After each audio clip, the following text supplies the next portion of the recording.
today on Tuesday, January 20th. We'll start as usual with the Pledge of Allegiance. Victor, would you lead us, please? I pledge allegiance to the flag of the United States of America and to the republic for which it stands, one nation, under God, indivisible, with liberty and justice for all. It's the delay. So, just to let everyone know as a point of order, Christina and Sue both are not able to be here. They're both participating remotely by Zoom. We have 6 people in the room, so we have a quorum, and we have all 7 people that will participate in discussions and votes. So we'll start in with new business. Our first item on the agenda is to reopen section 4651, the economic committees. So, it's ready to go.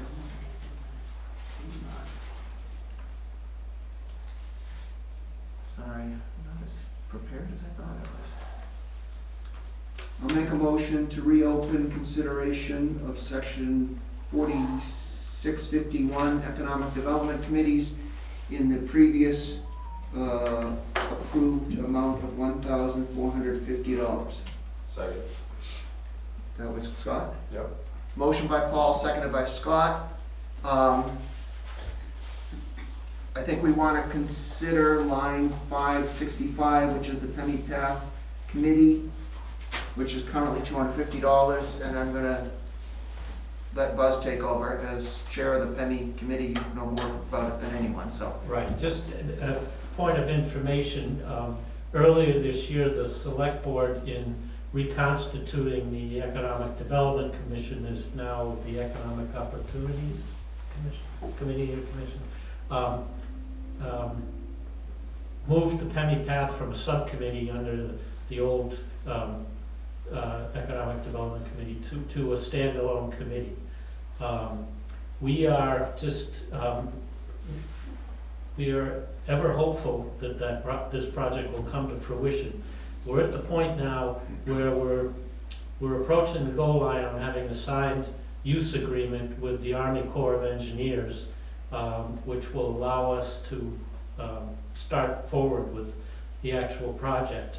And to that end, we have asked Mike Vigdali, the town's consulting engineer, to put together a cost estimate for the design and engineering of the project.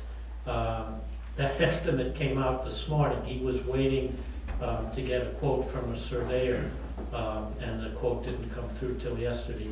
But we have now an estimate for the engineering services that would be required to design and have construction drawings for the project.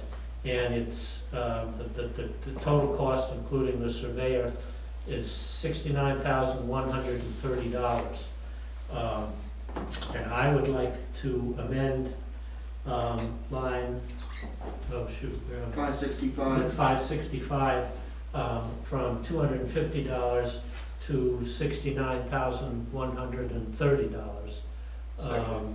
So that we have. Point of order. You went to the 69,130, so you're giving up Yeah, 250. Don't you add those together? Well, No? Okay. I'm okay. Just want to make sure you're okay with that. Can I, yeah. Mr. Chair, Yeah, go ahead. you do pay for the Hebron Fair though, don't forget Buzz. Oh, is that what the 250 is for? I wasn't sure if you had any other meetings or memberships or trainings, but the Hebron Fair is included in that too. Oh, okay, well then it would be 69,300 and... Right. Those two numbers added together. Right. 69,380. 380, 70. Put it on the first number. So, He's got a friendly amendment. Just call it 70,000. oh, okay. I asked that of Christina before the meeting,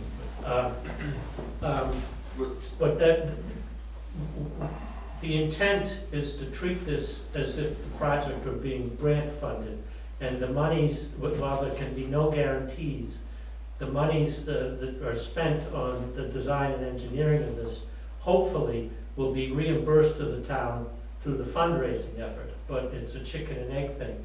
We can't fundraise until we have two things. One is, well, three things. We need the executed contract with the Corps of Engineers, and that's coming. We need a satisfactory environmental study under the National Environmental Policy Act, and that's pending funding. The archaeologist for the Corps of Engineers that was working on the NEPA got doged, and so now the Corps is looking for money in the coming federal budget, so we're kind of on hold on that. And the third component is that we need a project design that we can fundraise against. The town will have to come out of pocket. Hopefully, the taxpayers are fully reimbursed, but I don't have a crystal ball, no one else does. I just want to make sure we're following procedure. So is your motion for 69,380 or 70,000, and can somebody second it?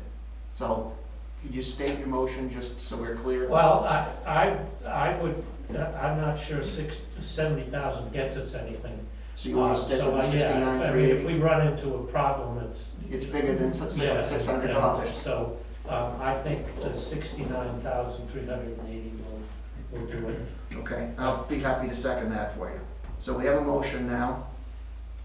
Do you want to keep talking about it, or do you want to open up for I'll questions? answer questions, but that's it in a nutshell. Does anyone else have a? The only concern I have is just, that also includes memberships on that line. So as long as we don't have any other memberships that are gonna pop up. Well, we're adding the 69,130 to the 250, so he still has the 250. Correct, so you only have 250 from, I'm just making sure, right, if there's, There that's, are so that's clear. there's no memberships associated with the Penny Path Committee, so the With that 250 line. is, the two, Yeah, the line I says think Christina said the line it's for, meetings and memberships, and he's saying they just have meetings, not memberships, but. yeah. They're all- Even fair. Mr. Chair, Go ahead, Christina. I don't know. I was gonna say, we should probably change the description of this line, not just, it shouldn't be meetings and memberships. It should say, something else, if we're paying for this engineering potentially out of it, so. Well, I'm looking at the budget, and it says Penny Path Committee expenses, and then the explanation is Penny Path is a standalone committee from the EDC, added line for fees participating in Hebron Fair, any trainings, etc. And if you strike any trainings and instead make it for project engineering, design and engineering, I think then it's accurate. Right, but that description won't be showing in the town report. It'll just show Penny Path Committee meetings / memberships. I think we should just probably say Penny Path Committee projects. Buzz, if you're okay with that, I'll make a motion. You okay? I'll make a motion to amend the descriptor for line 565 of section 4651 from the current EC Penny Path Committee meetings / memberships to a new descriptor of EC Penny Path Committee meetings / project design. Yes. Second. Motion by Paul, seconded by Buzz. Any discussion? Would it not fit under committee projects? Where's committee projects? The first line, that. I think that's the new Economic Opportunity Committee, the old Okay, so that's EDC. separate. Oh, okay, Yeah, we're standalone now. yeah, okay. So, So just to explain this section, if you don't mind real quick, this is called Economic Development Committees, but it includes the new committee, Economic Opportunities, which is taking over for Economic Development, and the Energy Committee and the Penny Path Committee, all three which are standalone committees. Yep. So I think, Christina, you were right, that the line was not descriptive if we're gonna add 69,000 to it, and so this will change the line in the budget. Are we ready to vote, or do you have a comment? I have a question if I can. Go ahead. So basically, the town would be seed money to get the project going, so that you can get the engineering done and whatnot. Right. And you had indicated, Buzz, the intent would be to try to supplement it with grants and or fundraising. Well, we've been chasing grants for, I mean, I've only been involved for 4 years, but I'm told it goes back, 14, 15 years, to no avail. So what we have been doing a kind of backwoods, or back room fundraising campaign for the last 3 years at the Hebron Fair. And we have recruited a number of people. I think we have a mailing list now of 70, that some of whom attend meetings remotely. I send them a monthly newsletter update, and I have talked with a number of local excavation contractors, and there is tremendous support for this project out there, and I think that it's not going to be all that difficult for us to, we're going to form a private Friends of Penny Path organization to do the fundraising, and then contribute it to a town trust account, single purpose trust account. But I don't think it's going to be all that hard, and I think that the contractors are going to be lining up to work on this. Several of them I've talked to said, "Oh, I grew up fishing there, and I love that spot, and I'm all in." So, but we have to, in order to go to the public and go to the contractors and say, "Will you help?" we have to have a design to show. Oh, I understand. Is there intent, knowing that there's great support out there, is there an intent to also put a revenue line in the budget, an anticipated revenue to support this through the fundraising? No. We would, the fundraising will be described as the project expenses, but it'll also, anything beyond that, we will continue to fundraise, because there's also maintenance expenses associated with this. Among other things, you have to keep replenishing the gravel, the stone dust, because it washes out every spring, and you have to reseed it. And Victor has consented to give us some space at the transfer station, so we can keep a pile of it on hand, and as that gets used down, we replenish it. And all of this would be on the Friends of Penny Path nickel, not on the town's. Okay. Thank you. But again, we can't, you can't fundraise a budget because you don't know You what gotta you're get started what you're and dealing have with. something to show Yeah. to get people interested. Yeah. Got it. But the interest is there, that I can tell you. Thank you. I do have a question. I feel like we should vote on I was this. gonna say, I think I messed up by making a second motion before we resolved the first one. So what I'd like to do is close that second motion and then go back to discussing the money in the project. Does that make sense to everybody? So I want to call a vote on the motion to rename line 565 to take out memberships and add project design. Clear? Yep. All in favor? Aye. The Sue, actually with Sue, I'm remotely, I need to do a roll call vote, so. Aye. Scott, aye. Joe, aye. Aye. Sue? Aye. 7-0. Okay, so we changed the name on the line. We still need now to eventually have a vote on the changing the budget number. Did anyone else have a question or a comment? Joe does. I just wanted to ask, because I know that this is always a question that comes up in things like this. Is the warrant finalized? It is not, I don't believe. And so I'll pose the question to the group. Do we feel like this is more appropriate in the operating budget or as a warrant article? I was gonna go my head myself eventually. I think you missed that discussion. Was that what Christine was talking about earlier? I get, Mr. Chair, I do think it's probably too late for the warrant. The board is voting on their warrant Thursday night. You're seeing the draft version tonight, and the warrant's being voted on Thursday. So that's going to. So that's a no. Okay, you guys are gonna finalize the warrant on your meeting 2 days from today, so. I think that's kind of way too close to make changes to the warrant at this point. So I think that makes sense, but it's always worth asking that question, discussing. We it. have talked in the past about not burying big things in the budget. If it's big, make it visible to the voters and make it a separate warrant article. So that has been our general philosophy for a number of years. Yep. But I think given that, we didn't have really. Buzz good just got the quote estimate. today. Right. Just got the quote today. It's just the timing to get it into the warrant it's just not possible. So I support this. I think it's a great idea. I agree. I think the town will rally around this project from a fundraising perspective. I also think there's probably some businesses who might be interested too. Oh, that's gonna be, businesses and snowmobilers will be the Yep. first call. Yeah. We, just FYI, Joe, we applied for a grant from Northern Borders, about a year ago, and as part of the grant application, we surveyed every business in Bristol, Hebron, and Bridgewater, and we have a signed letter of support from each of the businesses. Yes. And I assume it's still good, so some of the first fundraising calls are, Yep. and the snowmobilers continue to tell us that they can't wait for this, so that's gonna be the second call. Okay, any other comments or questions before we go to a vote?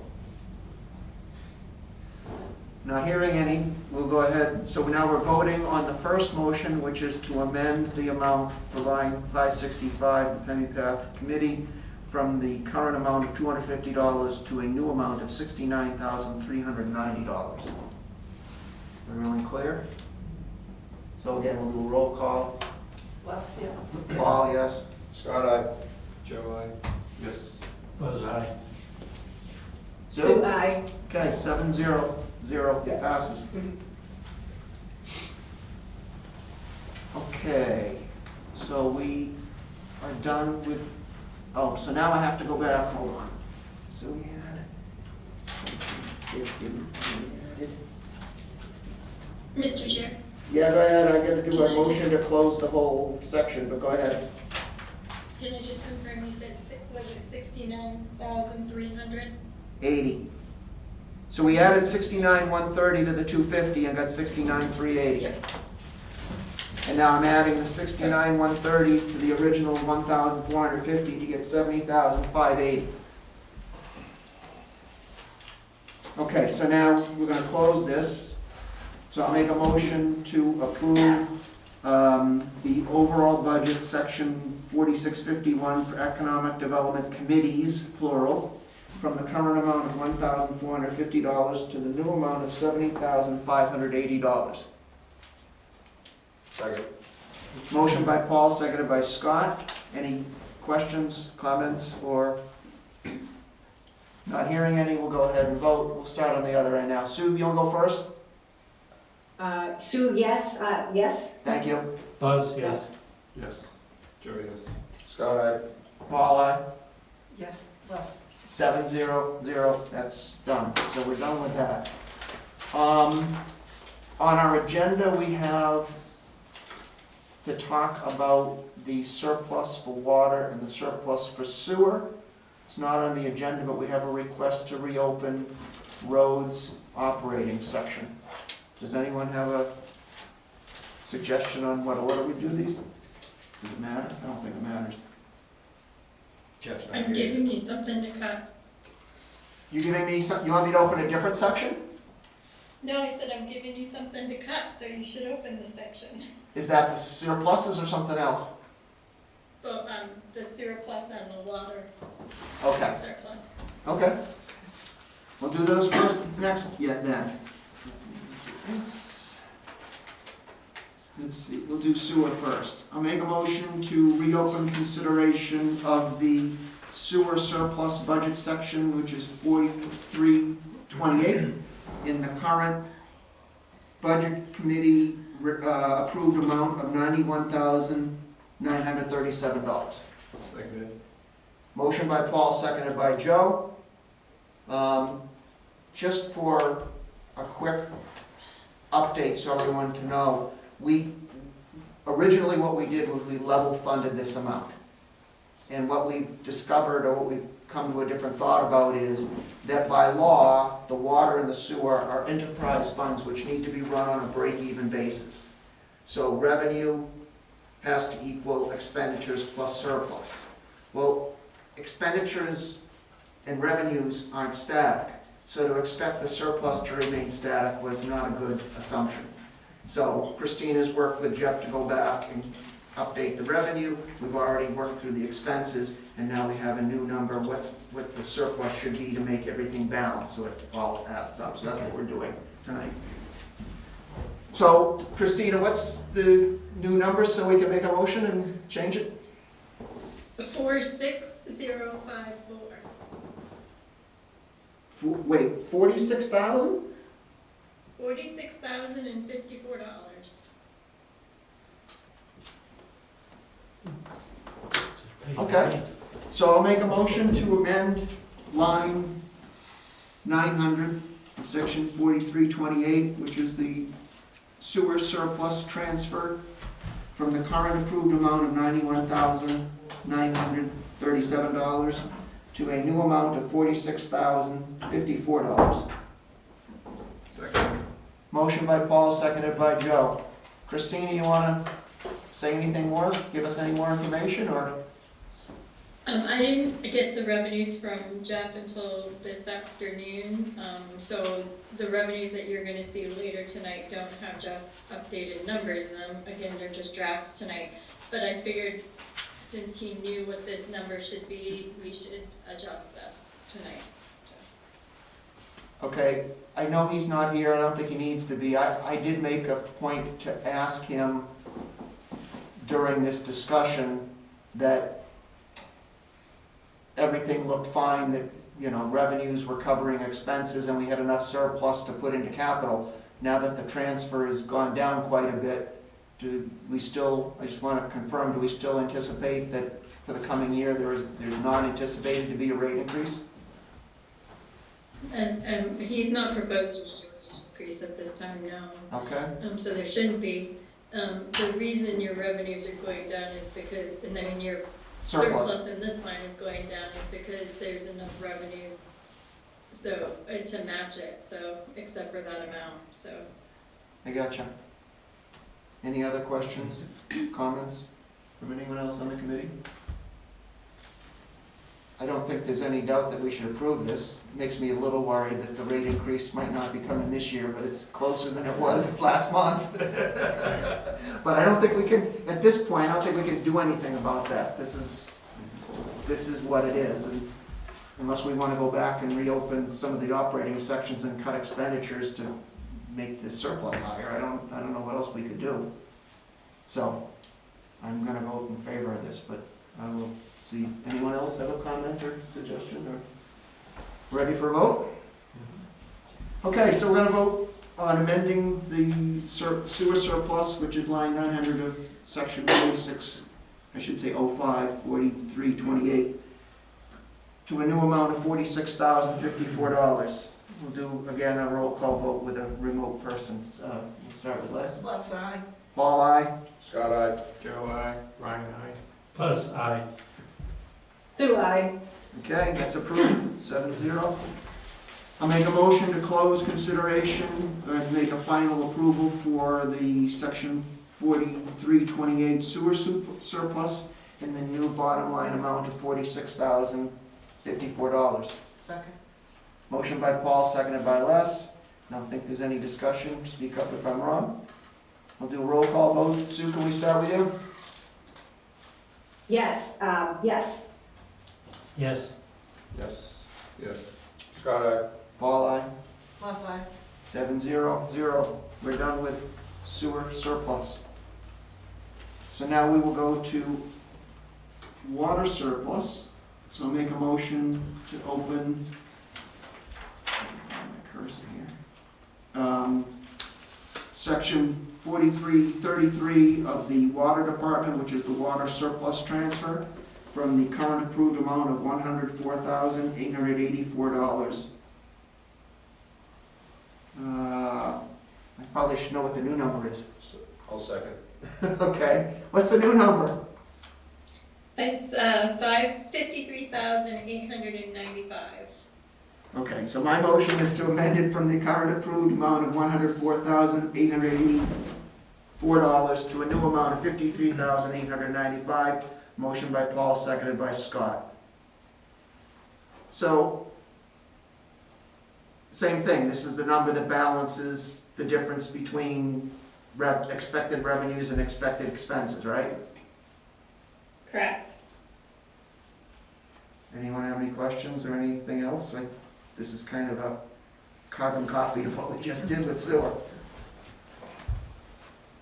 Okay, not hearing any, we will now vote on amending line 900 of section 4333 of the of the water department, which is water surplus transfer, from the current approved amount of $104,884 to a new amount of $53,895. We'll start with me now, let's do something in the middle. Paul votes aye, Scott will vote toward you. Scott, aye. Joe, aye. Buzz, aye. Sue? Sue, aye. Yep, Sue, aye. Yep. 700, that's approved. And now, Christina, am I now I still need a motion to close this section, right? Yes. Okay. I make a motion to close consideration and do final approval for section 4333, which is water department surplus, in the new approved amount of $53,895. Second. Motion by Paul, seconded by Buzz. Any comments? Joe, you want to start us on the roll call, please? Joe, aye. Aye. Buzz, aye. Sue? Sue, aye. Paul, aye. Scott, aye. 700, that's approved. So those numbers go down. Has no effect on the tax rate, but it makes the number on the warrant lower, so that's good. Road next, right? I don't think there's anything else on the, I'm looking for my agenda expert just to make sure I'm not making a mistake. Highway. So, we didn't know about it before tonight, but Victor is here because he's going to ask for a modification to a line in the road department budget. And it wasn't sent out electronically because we just found out about it late this afternoon. So, Somebody go up there. is this, the So if number, you the go number to- here doesn't have salt, so what's the new? It's not salt. If you check on page 4 of it, unless yours is cut out, which I hope not. Oh, I see, But on page I 4, went all the way to page 5, that's so fine. I crossed out I the see salt it. line and put the correct number that you guys had voted on before, and then the total Yep, bottom number. Perfect, thank you. Thank you, that was exactly what I was looking for. I was on page 5. I'll make a motion to reopen consideration of section 4311, which is the road department operating budget in the currently approved amount of $764,278. Can I get a second, please? Second. Motion by Paul, seconded by Les to open reconsideration. Victor, I'm gonna turn it over to you. Which line do we want to talk about? And Yes, specifically when I was here last time, I told you there were 2 lines that I would have challenged, but I only challenged the salt line. But I had a meeting with Christina last week, and we were going over forecasted things that are gonna affect the department.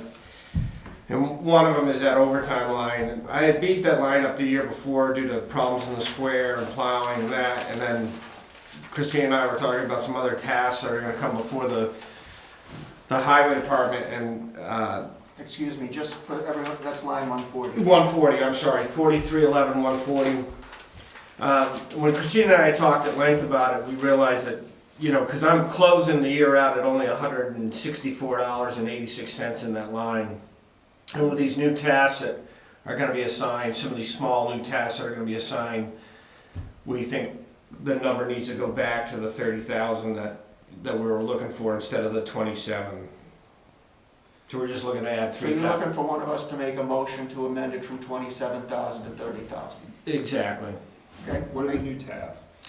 So we're now moving, I'm sorry, before we get into discussion, I want to make a motion and get it on the table, because we're not really supposed to have a discussion if we don't have a motion that we're working against. So I'll make a motion to amend line 140 of section 4311, which is Highway Department Operations overtime line, from the current approved amount of $27,000 to a new proposed amount of $30,000. I'll second it. Motion by Paul, seconded by Brian, and now you can take questions and answer. Go ahead. Answers. The question was just, what are the new tasks? So one of the new tasks that Christina are talking at length about is we're gonna have voting 3 times. We're moving voting from the current facility of next door out to the high school. Due to the time constraints that the school is putting on us, we can only do things after hours and before hours. So I'm gonna have to bring the guys in on OT to do that, due to our work schedule and that, because other things don't allow us to just put my guys on comp to satisfy that, so they're gonna have to go on OT to do it. We're also still fighting some issues in the square about removal of snow and how to get the snow out of the square. That's why the number ran as lean as it did and as tight as it did at 30,000 this year. Like I said, I just got the updated report today, and I'm closing that line out with only $164.86. So the 30 was a real tight number when we came up with it last year. We thought it was going to be tight. I didn't think it was going to be that tight, but it was really tight. So when I look at that, we're going already into this year a little heavy with OT. The last 3 storms were all done on OT because of the way the storms laid in. I just really think we need to cushion that by a little bit more, and I still think that's a little lean, but I'd just like to bring it back to what we had asked for the year before.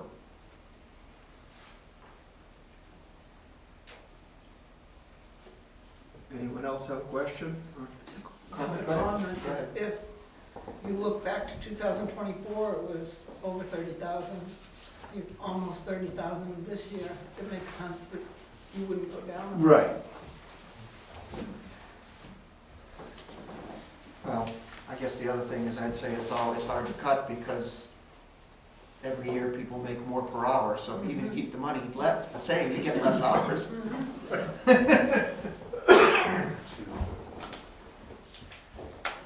Have a few less snowstorms. Yeah, I know. We've been beat up, this weekend we got beat up pretty hard, but again, that put us all into OT because it was a holiday weekend. There's nothing I can do about that. There's just absolutely nothing I can do about that. Is 30 gonna be enough? I think it's going to be extremely lean. We're gonna run it real tight. I just, when I saw the numbers come in to leaving only $164 left in 2025, and when Christina and I were talking in this meeting, I just said if we could get back to that, it'll get us close. I hate having to scrape out of other lines or not spend things in other lines to pad a number. I'd rather I'll run it as a negative like I've done the other lines. It's still a bottom line budget, but I just try to leave the line with a number that looks a little more clear so that all of you can look at it and go, okay, we're running these lines, equitably. I guess the comment I would make is I do know that in the past you've done setup at the historic town hall for elections. I know we put more money into the town clerk's budget because there's 3 elections instead of 1 in 26 and opposed to 25. I didn't think about that there's election setups in the road department, so your justification makes sense to me. Mr. Chair, Go ahead, Christina. I just want to clarify, so the 2 elections at the there will be 2 elections at the high school and there will be 1 at the town office. So they will have to set up for those 3, but again, those are 3 that are, you're right, we never take them into consideration, that the highway department has to do the setups. Right. So which one, you said one's gonna be here at the town office or over at the store? Old historic. But when we're talking about doing it right here. That's, We're talking about testing there because September will be, September is traditionally a smaller. right, it's a primary with a lower turnout. Right.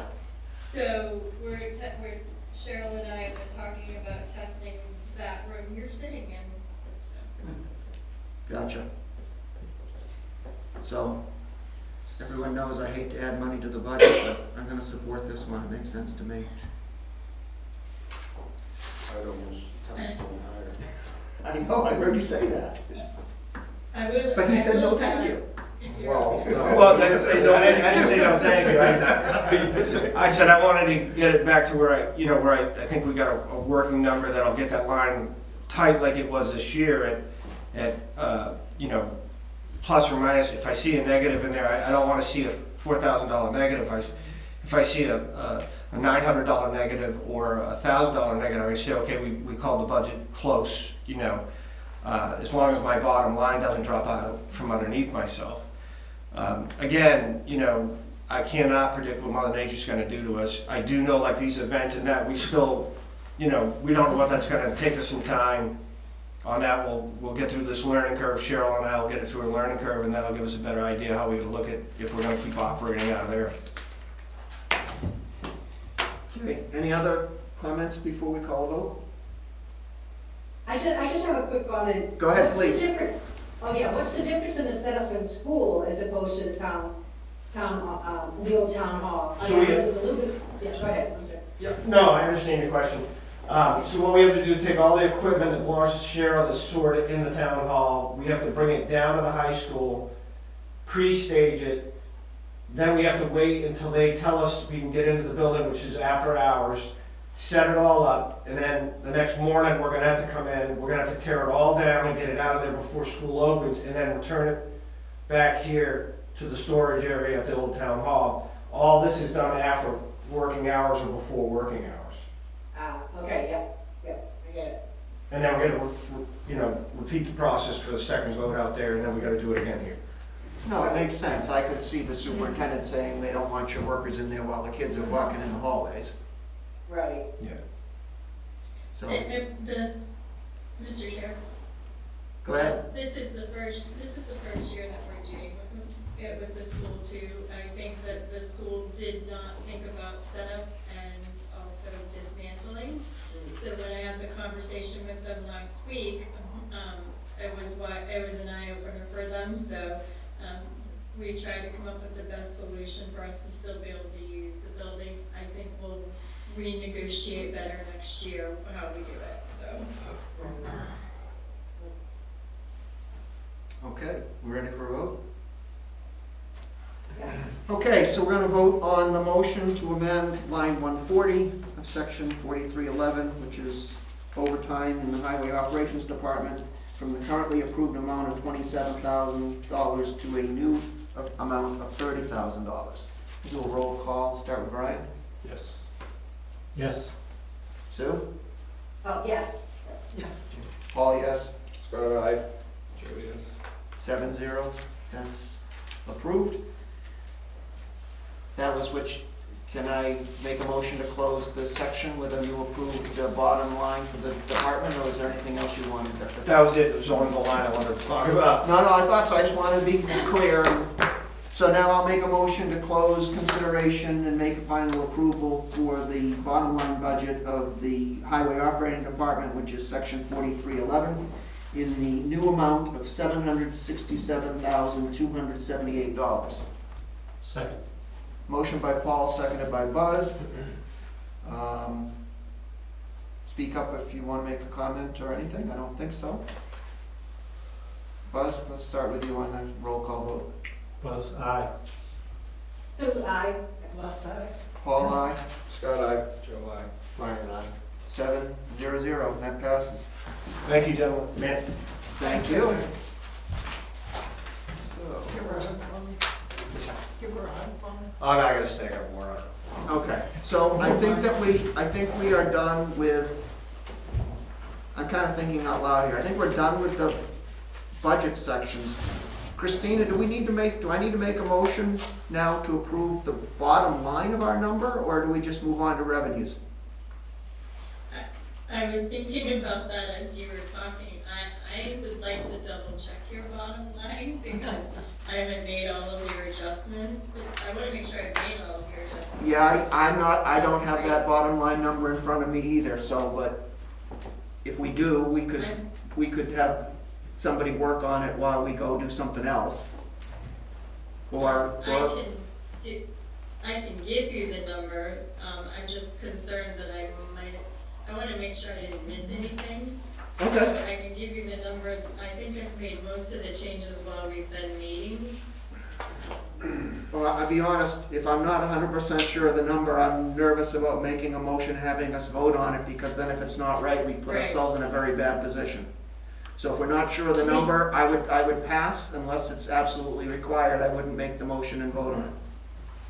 You voted on every single. We voted on section. every section, so I think we've done what we do, but I just wanted to make And sure. then you vote at your public hearing and you vote there. Yep. So I think if you're, I'd rather be able to go through and make sure I didn't miss anything to give you. I completely agree. I don't want to vote on a number and then find out that it was wrong, and then we'd have to call an emergency meeting to change it or something. I don't want to do that. The public hearing That's- vote solves the bottom line. Okay, I number. think we're all set. So we'll move on to revenues. So, I think I have them open, don't I? So, let's see, we need to review, so we'll make a motion to approve them, and then we'll have a discussion. Is that what we're gonna do here? Could I actually suggest Go ahead. Yes, please, go ahead. potentially doing the warrant first, just so that Ben and Victor don't have to stay here? Oh, okay. You're, Mr. Chair, you're not voting on either one of these tonight. We're just having a discussion.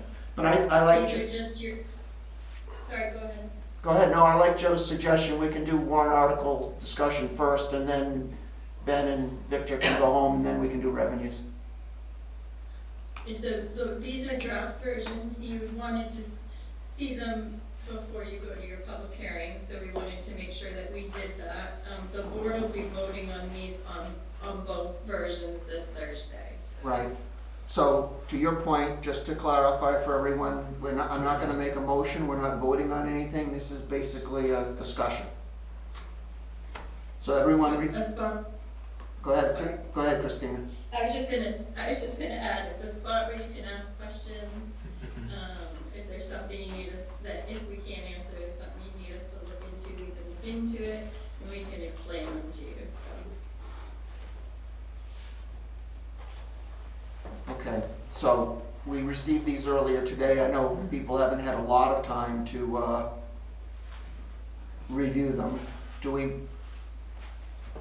I mean, we don't need to discuss them because we're not voting. We'll vote on them in early February after after the public hearing.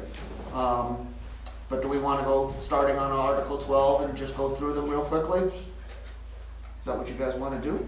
Or do I want to open it up to questions? We could go one at a time, that would be. Yeah. We'll go through it. So Article 1, 2, and 3 through 11 are all going to be decided on the Tuesday ballot, so we won't discuss those here. Article 13 should be the budget committee. I recommend the budget committee. We've done all that work. The placeholder in here is $10,495,768. I don't have the detail in front of me, so I assume that's right, but I certainly wouldn't make a big bet on it. But it's That's, basic. Mr. Chair, that's not yours, that's the, Shannon, can you roll back down? It's a select board's number. Sorry, that's the budget, that's the select board's number. Your Oh, I see. Our number number is the X's.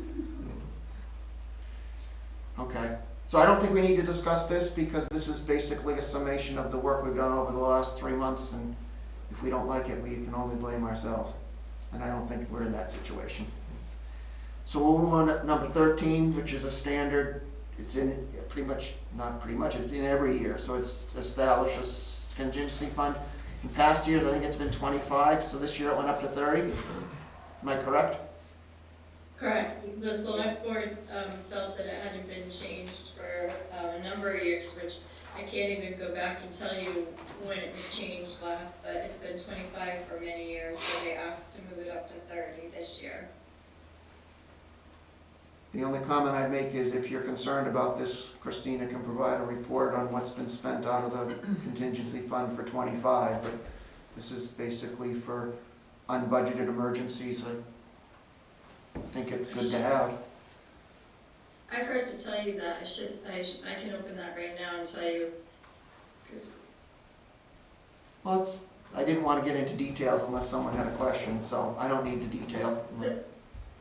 well, I can just tell you that Go ahead. for 2025, we spent 14,000 of it, so the 10,000 that we did, we were supposed to spend more, but some,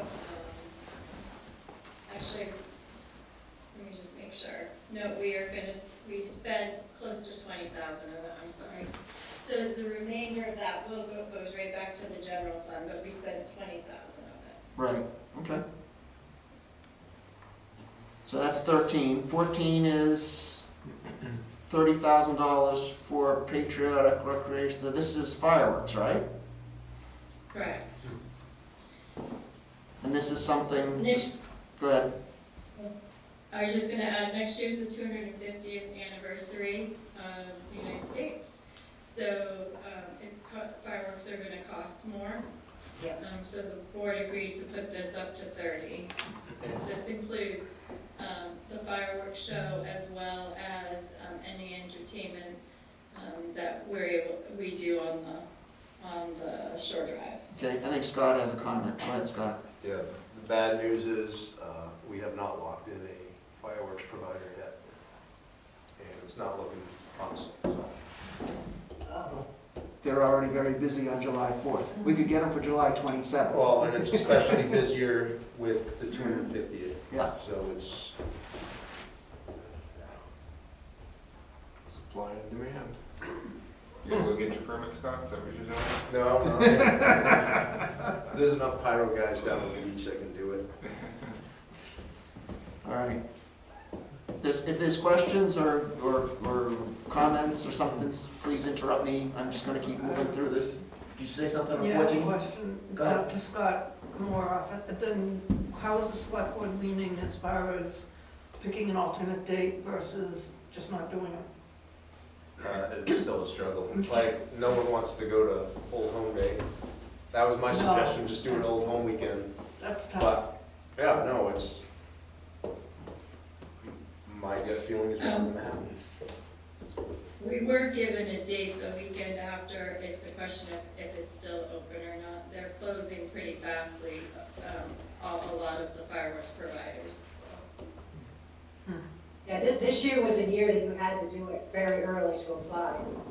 For everything, I mean, everything, whether you go or travel or book the 4th of July fireworks, it was something that had to be booked early, because they are, for everything all over, booked now. So it's gonna be rare for you to get in, so you're right, it doesn't look promising, I'm sure.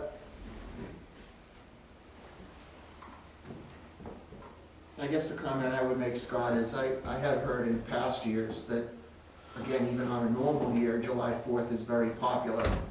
I know I had said as a suggestion to our town administrator, I said, well, it's not my decision, but my thinking is I would stake out, the 3rd Saturday or the 4th Saturday in July, and then hopefully people in the area know, hey, in the middle of the summer when there's not a whole lot going on, every year on the 4th Saturday in July, I can go to Bristol and see fireworks, and we could turn it into a draw. But that's my thought, that's not my decision. Follow up on even fair. Yeah. It's usually that time. Oh, so we pick a day that wouldn't conflict, but I mean, if July 4th, even on a normal year, is more challenging, Yeah. let's get out of that lane and create that was my thought. So I'm just sharing it with you guys so you can hear my So the silly events thoughts. committee. Not looking to get on the events committee. All right, ready to move to 15? Yep. All right. Let's see, raise and appropriate $166,895 for the Beach Street culvert replacement. Oh, we have a Beach Street culvert replacement expert in the room. Just Including permitting, site prep, roadway reconstruction Let me associated. go up there. Yeah, go ahead. Sure, any questions? This is a project, again, to keep it out of the operating budget, transparent to the public. The bottom end of culvert system, it's a 4-foot culvert. It's something that the highway department cannot do with the equipment and the manpower that it has. The town engineering firm has done the engineering on this. They put an RFP out. We got bids. Did we announce that already, Christine? Who got awarded? Yes. I did not put an announcement out on the website, but I did send all the contractors the announcement. Okay, so a contractor's been selected. We can say, Jeremy Hiltz Construction was selected to do the project based on the voters approving this. We, again, because of the number, we had a great discussion with the select board. They've decided to not put it in my operating budget, but put it as a warrant article. It is something that needs to be done.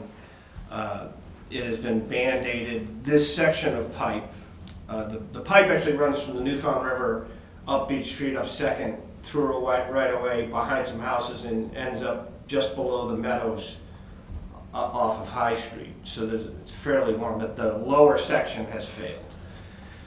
It needs to be replaced.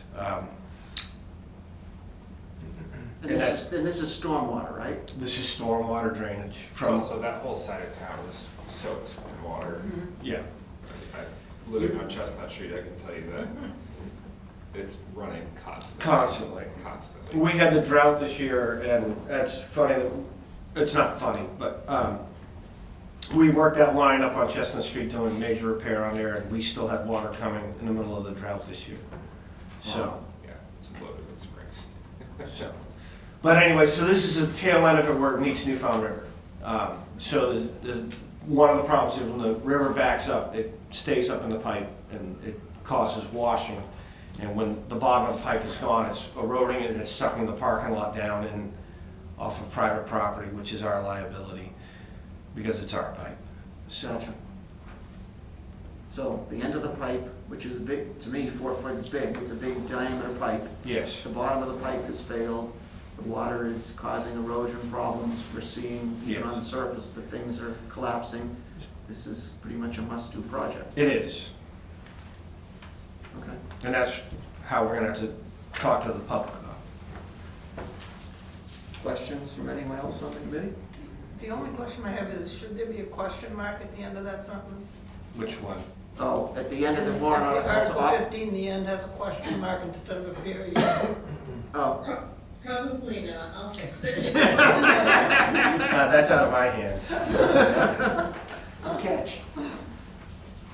Didn't even see that. Okay, so that's Article 15. So other than in February, in early February, because this spends money, the Budget Committee will vote on our recommendation to either recommend approval or recommend not to approve.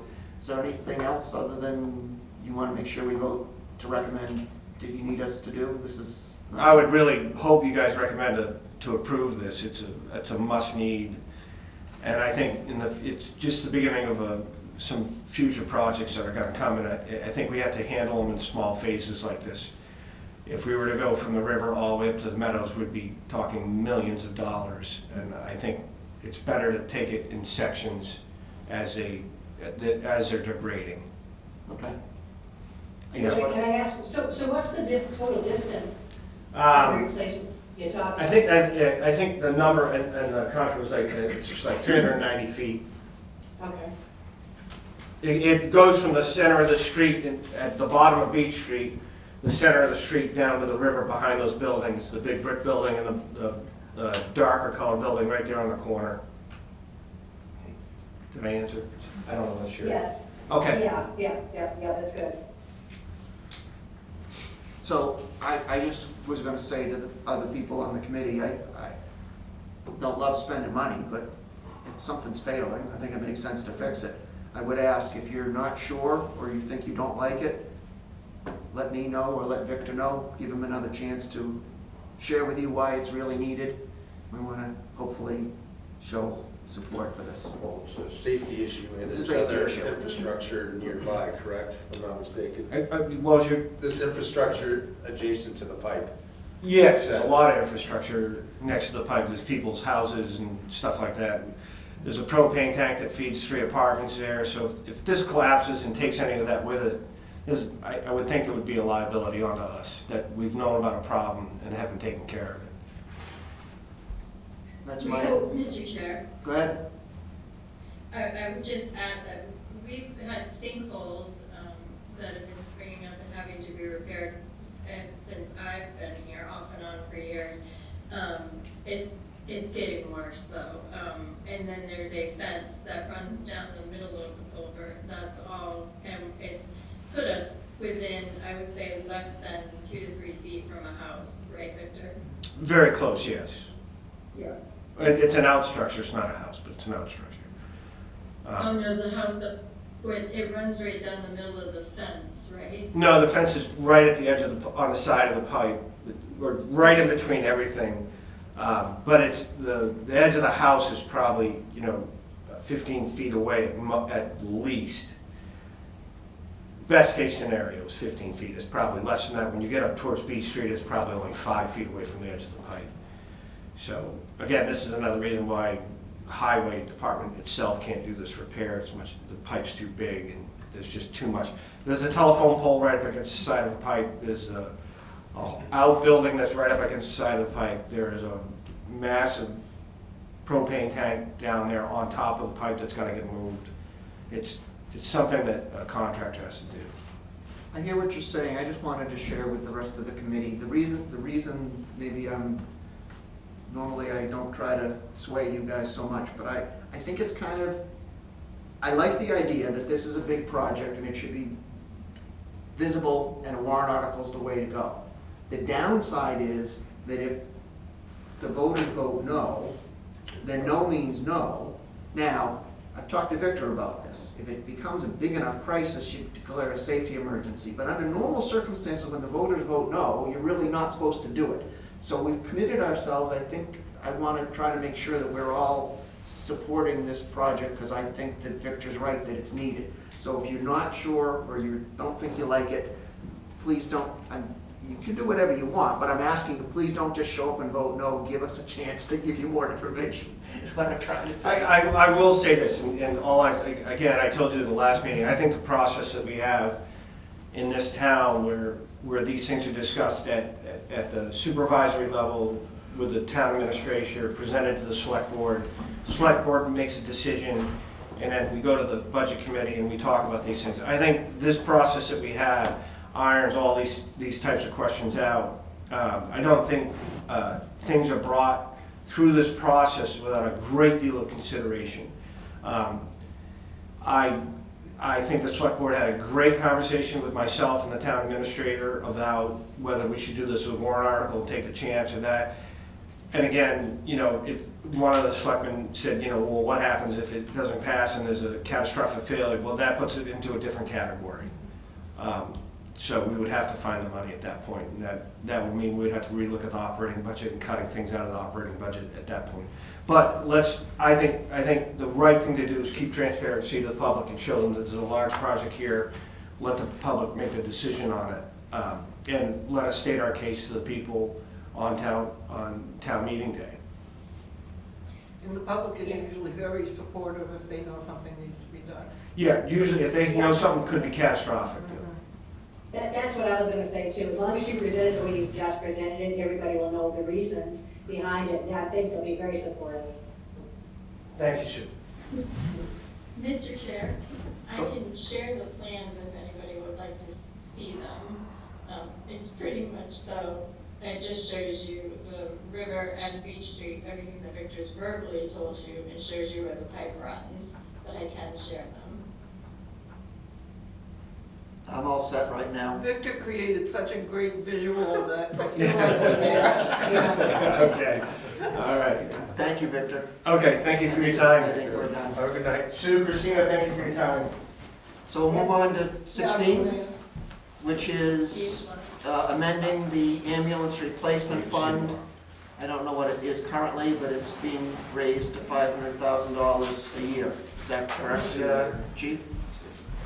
I think not quite. This is just saying that the first $500,000 of ambulance revenue will be placed into this fund. I understand, but Yeah, so we're already doing it, but it's different than 500. Is that a correct statement? currently, yeah. Okay.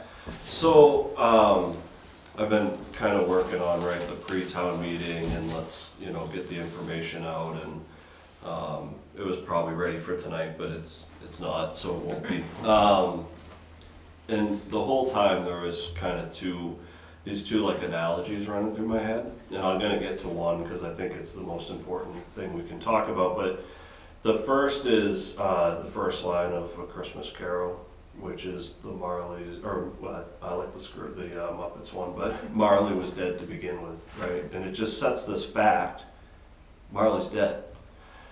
And I bring that up because fire trucks cost $1 million now, and there's nothing that anybody in this room is going to do about that. You know, that's just kind of the reality of it. We have, you know, been looking at, right, because we're coming up on that time. We all knew this was going to come, and all of a sudden I got really old, and it came around again. And right at the beginning of my career, we replaced engine 2, and just a few short years later, we replaced the ladder, and then not too many years after that, we replaced engine 4. And now all of a sudden engine 2 is 20 years old. And now fire trucks cost $1 million when it's time to replace it. And so that to me, every time I look at this problem, because it's a problem, we're not prepared to spend $1 million on a fire truck. That's what I keep coming back to. Nobody in this room decided that fire trucks would be $1 million. Nobody in this room decided that they would take 3, 4, 5 years to build. But that's where we're at. And so I just want to be clear. I'm not coming here because I want to buy $1 million fire truck. I would really like to buy a $600,000 fire truck, which is kind of what we anticipated it would be, maybe even a little bit less than that. That's not the reality, you know, post.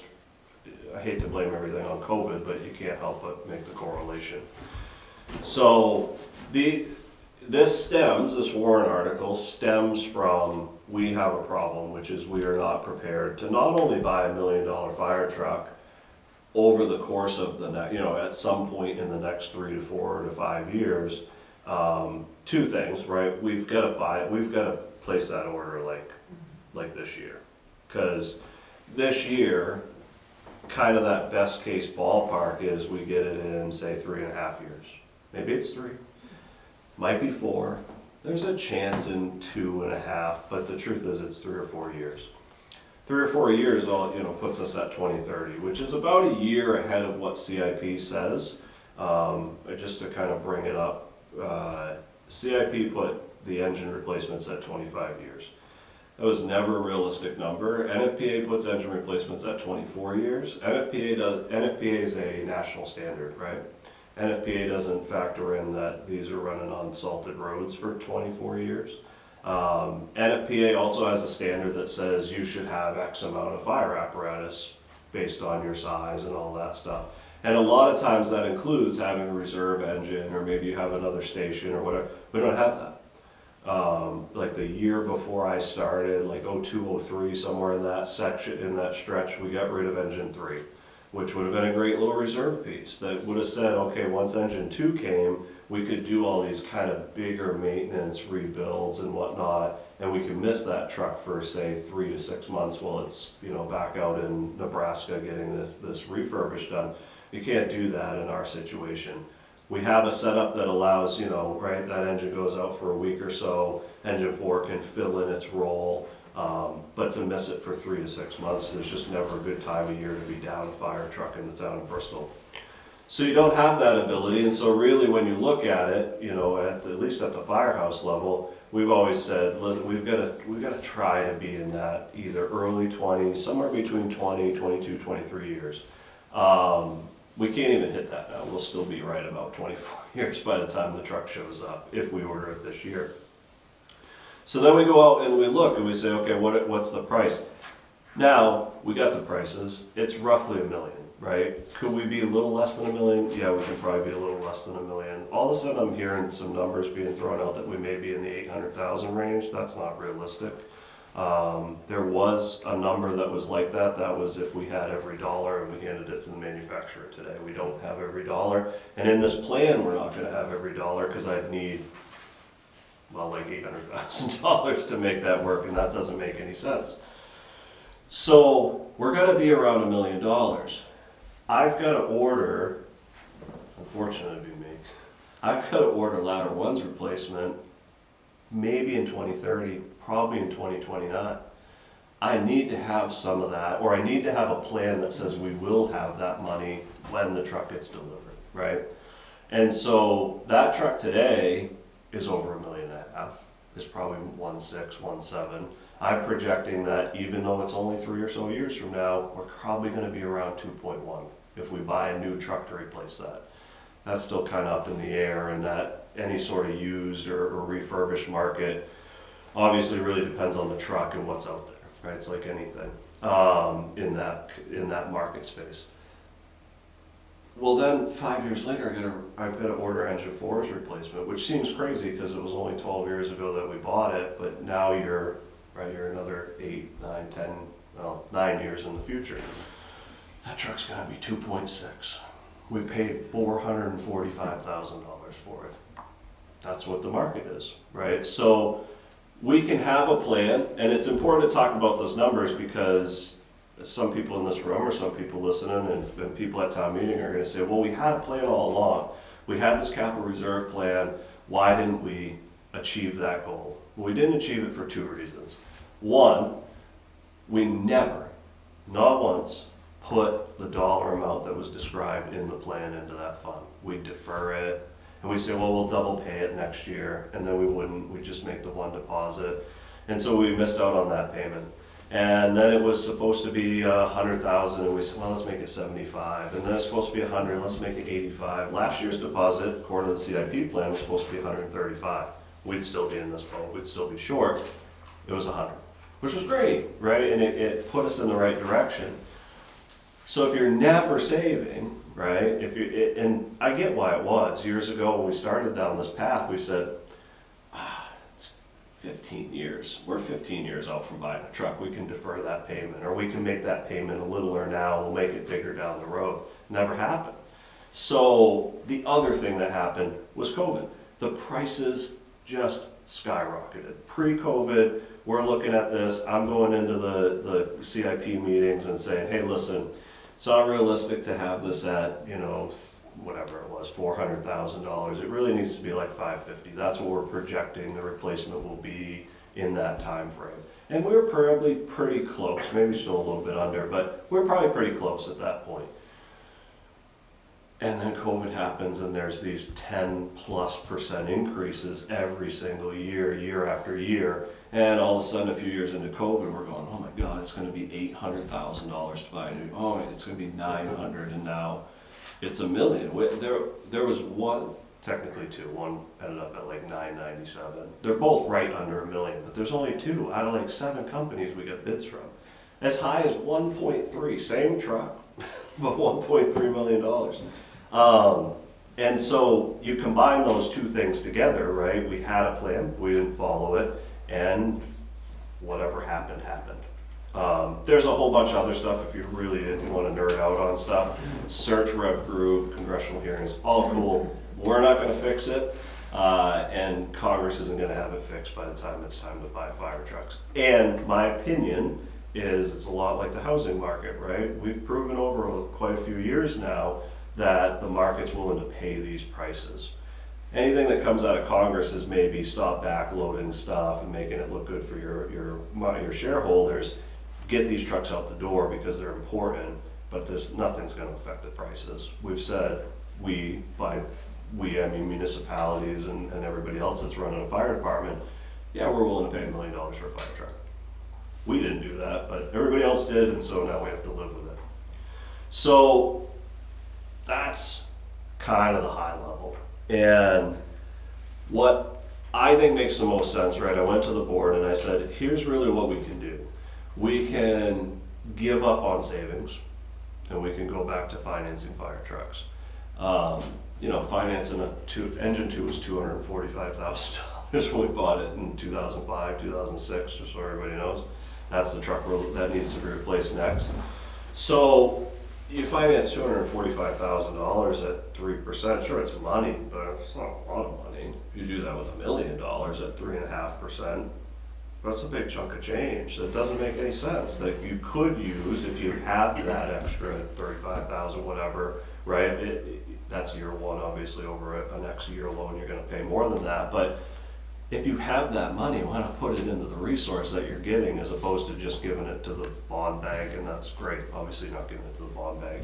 But you're paying it to somebody, you're not seeing any return other than, right, the value of borrowing the money. So we can get on track. It's a little too late, realistically, if we started maybe a year or two ago or 3 ago and do 250,000 and we get ourselves back on track. But we didn't do that. And so now we've kind of got to come up with a drastic plan. So when you look out just really the next 10 years, you've got engine 2's purchase needs to fall in there, the ladder's purchase needs to fall in there, and at least, you know, probably the upfront money, but probably realistically having all the money to buy engine 4 needs to fall in there. And it's like 12 years, I think, is really what it marches out to. So over the next 12 years, we basically need to figure out a way to buy $5.7 million worth of fire apparatus. And again, Marley's dead. That's a fact. That's just the truth of where we're at. It's time for replacement on trucks that have seen a lot of wear and tear, that have seen a lot of road salt, and that we don't have the ability or the funds to go out and do a $50,000 or $100,000 refurb every 10 years on them. And those 50 and 100s, we haven't even looked into that in years. They're probably 200 and more. I know they're at least that because we kind of looked into this as part of the CIP process, and it just doesn't work. So the plan is that we kind of came up with, and the board, right, I think, and Scott, you can correct me if I'm wrong, there was never any big votes, right? But a lot of the consensus on the board was, boy, if we can avoid financing, let's avoid financing, right? Obviously, these are big nuts that, you know, big pills to swallow, that not only is it financing $1 million engine 2, but you're probably not financing it for 5 years because the payment's going to be really crazy. You're probably going to finance it for 10 years and still have a pretty ridiculous payment. And then at the tail end of that, you're not only going to have that payment, but you're going to have now the new payment on the ladder. And then you'll have a few years where it's only 350 or something thousand, right? But then you're going to have a couple years where engine 4's payments piggybacked on there. And if you do it that way, there's years where you're paying $800,000+ worth of these costs in a single year. Right, and so you do that fun game that we've tried to avoid with capital planning of, oh, well, the capital impact on the tax rate from the fire department's, you know, whatever, 30 cents. Well, it's 30 cents now, and then all of a sudden it's 80 cents for a couple of years, and then it goes to like 50 cents, and then it goes back to 90 cents because you're double paying on, you know, basically almost $5 million worth of apparatus. So the thought process is, let's also try to avoid that. Now, that leaves you 2 routes that you have currently, which is currently we have the capital reserve fund. And the capital reserve fund's great.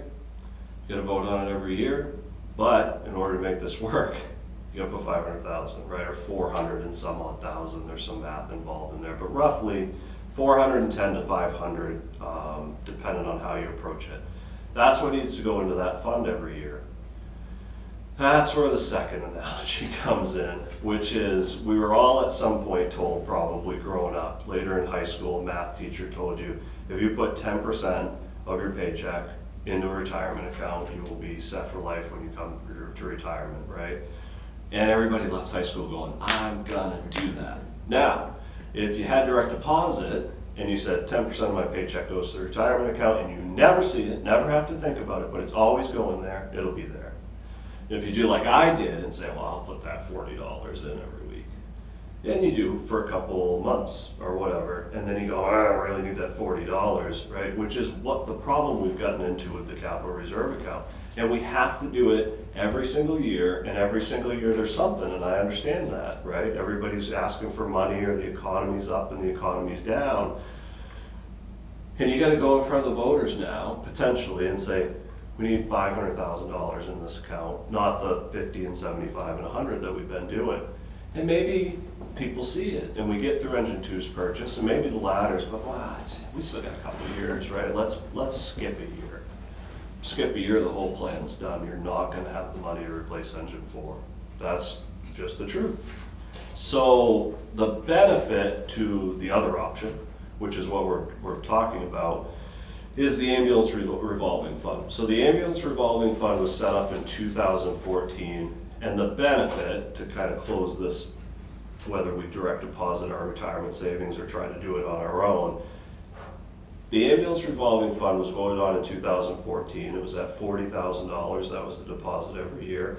And for 4 or 5, I think it was 5 years, I think 2019 we changed it. For 5 years, we didn't think about it. 40,000 went in, 40,000 went in, 40,000 went in. Then we voted to change it because it needed to be $60,000 to meet the prices of new ambulances. And we changed it, and for the last 6-ish years, 7 years, we haven't thought about it. 60 goes in, 60 goes in, 60 goes in. When it's time to replace an ambulance, we spec out an ambulance, we get our bids and our prices, we get the best price, we go to the board and they approve the ambulance, and it shows up now roughly 3 years later, as opposed to 6 months like it used to be. That's unfortunate, but that's what we do. And so I don't have to think about it because I know that the expense is there and it happens regularly, which is one of the big advantages to the revolving fund. The plan right now, what you would have to do, right, so when we change that dollar amount, it's easy enough. We say the ambulance revolving fund increases to $60,000, that's the deposit. We would need to change the language in that revolving fund, which would be to replace ambulances and motorized firefighting apparatus.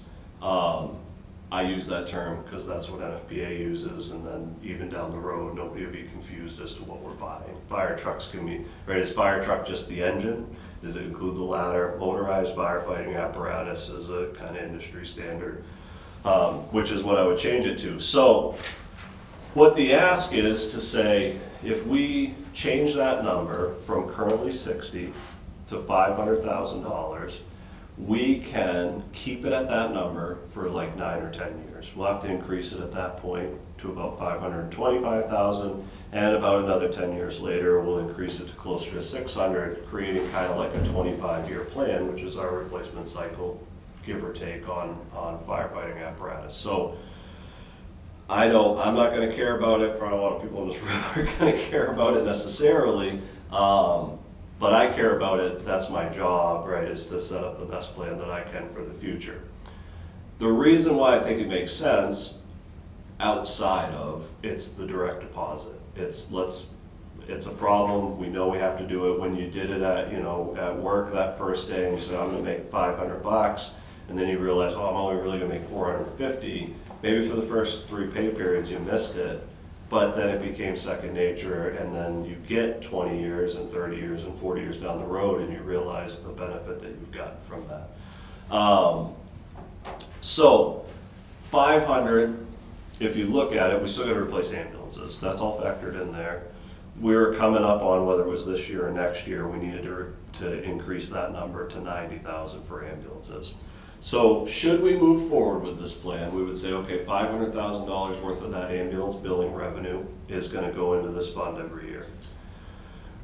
90 for the time being, and it escalates through that same 9 and 10 and all that stuff, years period. 90 of that's for ambulance replacements. That covers our ambulance replacements. We've got a pretty good beat on that. That 90,000 is still accounted for in the EMS contracts, which is how it's done today, because that all goes back, right? That's effectively lost billing revenue that replaces the ambulances, so we charge a portion of that back to the EMS contracts, and we get that back in revenue on that side. So that leaves about $410,000 that would be going into that fund directly to buy firefighting apparatus, which isn't 500, and it's not the 475,000 that if you break 5.7 across 12 years, it works out to. But I will give a ton of credit to whatever, I don't know what they're doing, but whatever the trustees and the treasurer are doing with the funds, because we're in a much better spot from an earnings standpoint. And even using a really low ball, more like bank interest number, that is what allows you to make up that difference, not have to squirrel away 475,000. We can do roughly 410 and it gets us all there. The other side of it is that fund's already starting with a balance, right? So it's not a big balance, but it works out. in the end. So I go on and on about it. That's the plan. I would just bring up two kind of important notes on this. And the first is relative to revenue. And Christina / Ruby, when everybody's healthy again, I'll look at it. But when you guys are looking at revenues, I want you to consider that what shows up there as revenues historically, the number's higher than I think it should be. But when you're looking at revenues, it shows we pulled in $600,000 worth of billing revenue last year. Historically, that $60,000 doesn't even show up on the revenue account. I don't understand. That's what I've been told over the years is the thing. So when I budget 450, it's based on we'll make roughly a little over 500,000. We have basically brought in, probably on average over the last 3 years, 550,000. If that's really 600, then it's maybe the average is a little bit more. So I feel pretty confident that that number is going to stay the same. Even some of the stuff legislatively that's changed last year and is going into effect, I don't think it's going to have an impact on our revenue, probably a negative impact on our revenue, but not big enough to where we won't be able to put this $500,000 in every year. So that's number one. It's there. And I was just looking at this because if it went back a couple years, it might only say 480,000 or something. Be like, well, that's not really there. But it is because that 60 is already doing its thing out of that. The other one is that you'll see when we get to the capital reserve accounts, and not to jump to a different warrant article, but it goes hand in hand. There's another warrant article later that we're gonna also discuss. Yeah, so the capital reserve account warrant article Okay, still okay, gotcha. asks for $50,000 to be placed in that capital reserve account. What really needs to be remembered is fire trucks are expensive and they're a big cost item and they come around every 20, 25, 30 years. Ambulances are expensive and they're a big cost item that come around every basically 15 years. Really every 5 years because we have 3 ambulances. Every 5 years we gotta buy an ambulance. There's a whole bunch of other stuff that's really costly for the fire department, right? So we lucked out with the SCBA fill station replacement this year. Instead of being a $100,000 item like we kind of planned on it being, it was a $52,000 item. We got the car replacement purchased, which the CIP always called for, hopefully coming out of that fund. We did it out of that fund. It was a little bit less expensive than the $85,000 that was in there. But you come across between the SUVs, the utilities, then you come across hydraulic tools are coming up in a couple of years. That's probably going to be $100,000 to $150,000. We just bought radios 5-ish years ago, but in 10 years we're going to need to buy radios again. That $100,000 that we paid for radios, then 15 years, right? It's going to be $150,000 to $180,000. SCBA bottles were, roughly $120,000. Now they're about $100,000.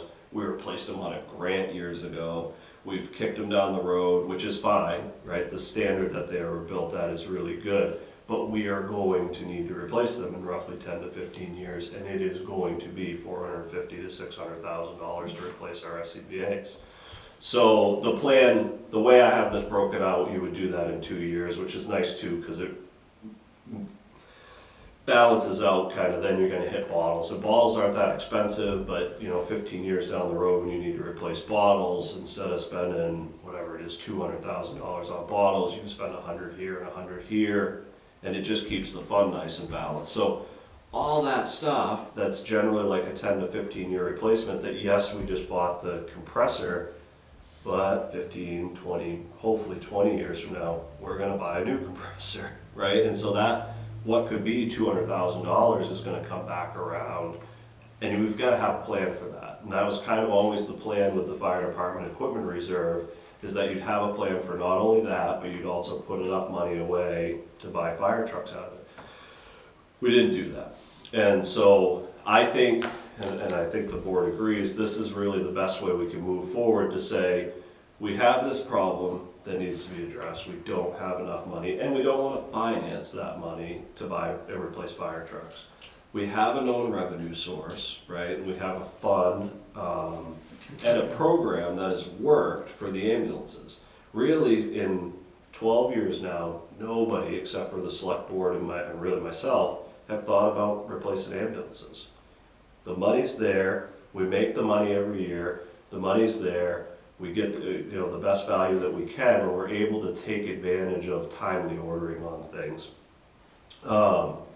And so, that's it, I'll stop talking. I think it's a pretty good plan. I recognize that taking $500,000 out of revenue is basically the same as spending $500,000, right? There's still the same tax impact. Once again, the Marleys are dead. There's no other way other than financing, right? And and if you look at it from a financing standpoint, maybe the next 2 or 3 years you're not spending that much, right? Because even if it's now too late, but so next year we put probably what will be a $1.1 million truck on the warrant, and then it gets approved, and by the time we bond and we start paying on it, it's a couple years down the road. So, maybe the impact that I'll tell you is, 20 cents, right, for a couple years, but then it's 60 cents just paying, right, like that for another 10 years. Versus the overall increase in spending, or the overall, right, in a vacuum, what's the tax impact? It's roughly 38 cents on 1,000, right, which isn't a small number. Could be the difference in the tax rate going up over 14 or wherever we're roughly at, right? And I recognize that, but it's 38 cents, and it's 38 cents for the next 9 years. And then the only real increases are, it's not 38 cents for the next 9 years, 38 cents for the next number of years. You gotta continue to increase the CRF, otherwise it doesn't. But it's like 2%, right? The plan is make more incremental changes than having to come forward with another, we need another 500, right? Like I don't want to do that. I don't want my predecessor to have to, or the guy after me. Successor. My successor, there you go, to have to deal with that. I don't want it, right? So 38 cents, 3 to 5 years from now it goes to 40 cents, 3 to 5 years from now it goes to 42 cents. I think that's a more logical and practical way to look at it.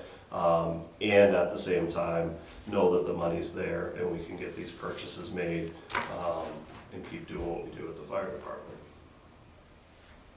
Okay, thank you. That's what warrant article 16 does. All right, maybe you didn't mean to. You mentioned earlier we'd be getting into details and be nerdy, and that ran with me, because I'm a detailed nerdy guy. But I'm gonna try to keep my mouth shut and let other people talk before I start jumping in.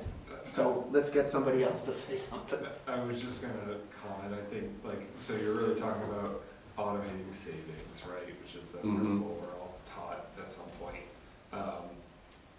I really feel like a piece of messaging on this is automating savings and spending money we have versus trying to spend money we don't have is the conservative approach to replacing fire equipment.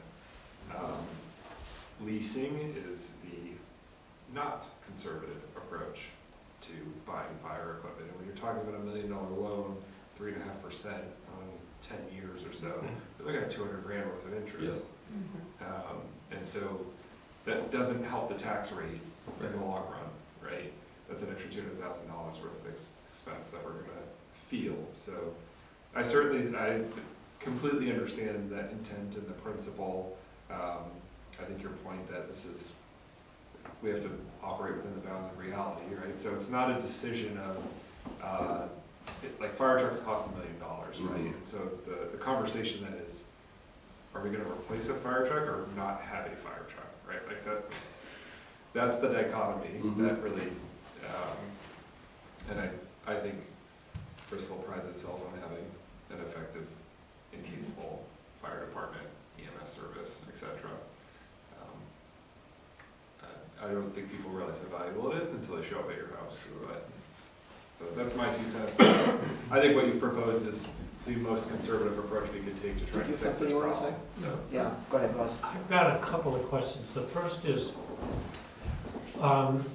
there any trade-in value to the trucks after 20 years?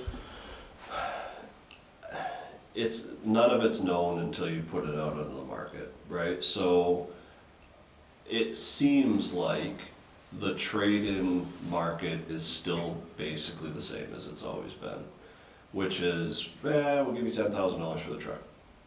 that's neat, but I can tell you right now, nobody's paying $350,000 for engine 2, right, as a used truck, whether we sell it or, you know, it doesn't matter whether it's Toyne or Pierce or whoever the manufacturer is that we would go with, they're not selling it for $350,000. But boy, I bet they're gonna get 6 figures for it, you know? So I think for us, the way I would look at this is to say, and we've had this discussion at the fire department level, is we would look to the third party type, like Municipal or some program like that to say, okay, we know we're not gonna get, right, because if you look on, like Brindley Mountain or all these fire truck resellers, you know, you'll look and be like, well, that looks kind of like our truck and it's 350,000 or 270,000 or 450, whatever, right? And we've looked, because that's been an option. Can we get that 10 to 15-year-old truck that we can get 10 to 15 years out of? But then you look and you go, well, that's not the same truck, and it's coming from Georgia, where the frame's probably not rotted out on it. And so, you know, when we look at it, we also look at, right, like, there was a beautiful rescue pumper in Iowa, and I was like, it's $380,000. That would be a great truck. Like a 300 horsepower engine in it. We would, heaven forbid, something up by Scott's way, right? Like, we're never getting there. We'll get there, but we're not getting there in any sort of timely fashion.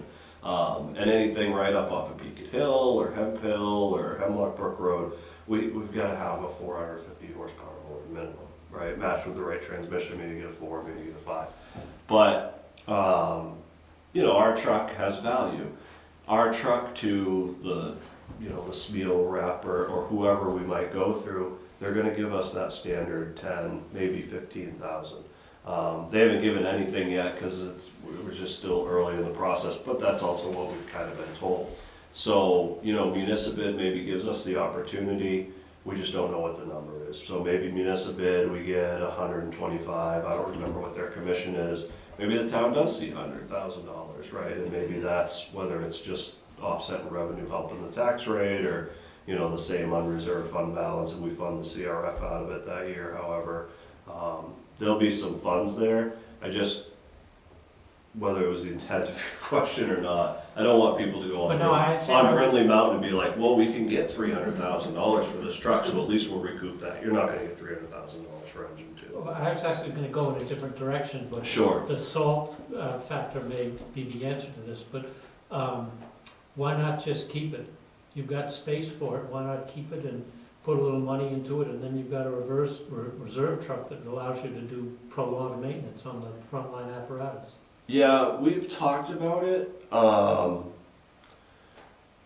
not saying that we wouldn't. That would be a discussion with the board. It's come up a couple times really relative to that idea, as well as none of this plan takes care of the rescue. And the rescue is kind of a problem for us, that in that the truck's a 93, it kind of works, it's a standard. There's like 3 of us that can drive at this point because nobody knows how to drive a standard. It's a little undersized, you know, at least chassis wise and whatnot. But, you know, I looked at it probably 4 or 5 years ago when we at least started talking like, hey, engine 2 is coming up. Why wouldn't that be an option to replace the rescue? Maybe it is. Maybe it runs in that reserve capacity / becomes the next rescue. I think the advantage is a lot of that kind of discussion has been pushed off because we know at a minimum we're not seeing the new truck for 3 years, and we really have all of that time to figure. Because I think everybody that's on the truck committee, and myself included, are in the same boat where I don't really care if the manufacturer offers us 25, which is maybe the best case scenario. We're going to get more value out of that truck, whether we keep it or whether we sell it. So we kind of have all of that 3 years to really figure it out. And 3 more years to maintain it and see what problems pop up and is it worth keeping in that capacity, you know? But yeah, no, I think it's on the table. It's just that hasn't really been ironed out yet. Okay, and then the next, this is a different question, this is my pedestrian mind. you're taking money out of, you're proposing to divert money from ambulance revenue Mm-hmm, into a reserve fund essentially. mm-hmm. But that ambulance revenue would ordinarily be going into your operating funds, wouldn't it? No. Doesn't it? No, Goes into the general fund. goes into the general fund. The only thing right And it's now used is to that offset expenses. $60,000 a year. Oh, okay, all right, that's the piece I was missing. Yeah, it is the one thing, right, like, a lot of towns, quite honestly, most towns that have, especially if they were established like in the 80s and 90s with fire-based EMS, most of them set up revolving funds or how, you know, whichever fund style they used, and all of their billing revenue goes in. We've, for 20, and really for 14 or 15 years of the way we've been doing this, until 2014, the town always saw that revenue, right, that then offset the tax base. So to go forward and say, yeah, let's have a revolving fund or whatever that takes every dime, at least at the time, it would just be to have this fund growing and, you know, no real plan. Now there's a plan, and that's really the difference. A lot of chiefs give me crud, like, why doesn't all your ambulance billing go into this account? Well, dude, it doesn't. At the end of the day, it's all the same money. It really is. I don't care what the line is. It's all this much in, this much out, and there's a tax rate I generated agree, based on the whether I'm paying you balance. for money in my right pocket or Yeah. my left pocket, I'm spending money. So yeah, right now it's not doing anything but offsetting the tax rate. And so obviously that's where that like roughly Okay, now- 38 now it cents a makes sense. thousand comes into play. Buzz, I think too, right, it goes into the general fund, but then it's up to the select board if they want to use those funds to apply to the tax rate or not, and what level. Yep, no, I get it. So I just want to go back and make sure kind of a bigger picture that I understand. So the existing system is that we have currently an ambulance replacement revolving fund that gets $60,000 a year automatically and is under the control of the treasurer and the select board of the agents to expend. So Yes. that's all current, that's not changing. Correct. What's changing is that instead of being just an ambulance revolving fund, I don't know that you said you're changing the name, but it will be not just ambulances, it'll be ambulances and motorized firefighting apparatuses. So Correct. basically all of the trucks in the The big ones. fire, okay, Yeah. and 500 instead, okay. Mhm. So, so there's also the fire, I'm not gonna say the right name, but there's the fire department capital reserve fund, which is managed by the trustees of the trust funds, but again, the select board is the agents to expend. Mhm. That was originally set up for all of the engines and other stuff. And did I hear you say going forward, your vision is that this modified ambulance fund will be for the trucks, and the other fund will be for compressors and tanks and hydraulic equipment and radios and other things Yeah. that the fire department needs that are not trucks and vehicles and ambulances? Is that Not correct? entire- not That's why I'm entirely. asking. Not I figured entirely. I didn't get it right. So again, geek out on fun information, but what's important to kind of understand a little bit is the fire department equipment capital reserve fund was established in 1972. And I can't find them anymore, but I read the old town meeting minutes and paraphrasing, hey, what's this used for? It's to buy the fire department stuff. That's what the minutes say. I'm paraphrasing, but that's literally how it was established. Yeah. So what ultimately happened is that 2014 timeframe, there was a warrant article that said, let's establish a fire department, fire truck, whatever it was named, capital reserve fund, and give the select board authority to expend, right? Because that was the year we established the highway department one and like 2 or 3 more. And it was amended on the floor of town meeting, hey, we already have a capital reserve account, and let's just put the 25 or whatever that thousand the deposit was that year in it. Yeah, approved, whatever. We had 2 accounts.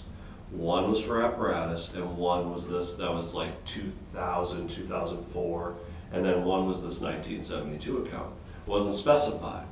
So DRA ultimately says, well, you work back to the oldest account that it could apply to. So that's where for years, as we deposited 25,000 and then 50 and then so on and so forth, that's where it went to. And then they were cleaning up some of the accounts, and the finance officer at the time said, hey, listen, we have this account, it's like established in 2000 or 2004, and there's only like $360 in it. We voted at What are town we meeting doing, to dissolve it, right? So that's when we realized, well, that's where all the funds are going, to this kind of broader, Yeah, capability fund. And so that's, where we've kept it going and whatnot. So that fund is typically in that, right, there's like the 5 or 6 funds that get funded in one warrant article basically every year. That's where that money has been going to over the years. And then, so once we figured that out, the board just moved forward with the idea that this is the fire department equipment fund. And then ultimately, the plan would be we're gonna replace the motorized firefighting apparatus out of it. Again, never funded it fully. And then on top of that, we've made purchases out of it. We've had, as grants have come along that we didn't necessarily have a plan for, and there's a $5,000 match, but you get $50,000, well, that's where we've taken that $5,000 match from. We got a big hose grant. Instead of having to go out and buy $50,000 worth of hose, we got roughly $39,000 of it funded through a grant, and we spent the other $11,000 to buy a nice fire hose and replace all of our fire hose, and that's where that came from. And then, right, and even within the CIP, there's been, well, hopefully hydraulic tools can come out of that. Hopefully the compressor can come out of that. We've done that. We haven't done hydraulic tools yet, but so the plan would be the ambulance revolving fund is now again, whether we change the name, I don't know if that's important, but the ambulance and motorized firefighting apparatus fund, that's where that's gonna come from. Really those 6 trucks, so to speak, right? 3 ambulances, an engine, a ladder, and a pumper tanker. That's what we have for a fleet. Those trucks come out of that fund. We'll still have the fire department equipment reserve fund, which is when an SUV comes up for replacement, when the utility pickup truck comes for replacement, when it's time to buy the hydraulic tools, when it's time to replace radios, SCBAs, those big purchases like that come out of that fund. Which is why, it's great that there's roughly, give or take, $380,000 in there. But we're a few years out from 150 going bye-bye with hydraulic tools, and a few years later we're buying, air packs, and then a few years later we're replacing the utility pickup truck, and that money gone. But it means you only have to put the 50 grand in this year as opposed to the 180 that the CIP was calling for. So those are the 2 funds. I hope that didn't blur it up anymore. But it is important to note, right? It's not wheeled vehicles that you drive down the road. You would still replace like SUVs. There's no plan for the boat. The company's been pretty good over the years about kind of trying to take care of the boat, the rescue boats. The hope would be that still continues. There's no plan for the rescue. It'll probably come out of that fund if we were to replace it, or if we were to do some upfit stuff to engine 2, we would probably do it out of that fund, the CRF fund. But yeah, like SUVs, pickup trucks, that would still come out of that capital reserve fund, not motorized firefighting apparatus. okay. Any other questions? Ready to move on? We're not voting, so we'll just, thank you, that was, Thanks, Ben. I read the thing in the Buzz maybe 2 weeks ago where you were featured. Oh yeah, I kind of. And you talked about capital, and I thought I was gonna have this conversation with you next summer when I saw you in the CIP, but came early. Yeah, it's just, we're at that point that if, not only if we can get this moved forward with next year, we can make that, sign that purchase order, make this happen this year. We can sign that purchase order during the course of this year when the truck's still at $1 million versus 1.1 when we go, rebid it next year. And we'd probably get to order an ambulance next year, but it puts us on track knowing that that money's gonna be there, and will happen this way, and then, kind of the way everything came out. I went through most of the end of the truck committee stuff. My head, I was gonna go to the board and say, listen, nobody wants to do it, but we're gonna have to finance this. We're gonna have a bond vote or whatever. You know, but here's some ideas that we could avoid it. And ultimately the board said, let's try to go down that path and not have to finance it, and continue the savings. We just need to ramp it up. It's a big ramp up, but it's nice and balanced. And again, once you get through those first couple paychecks, you won't even miss it. Right.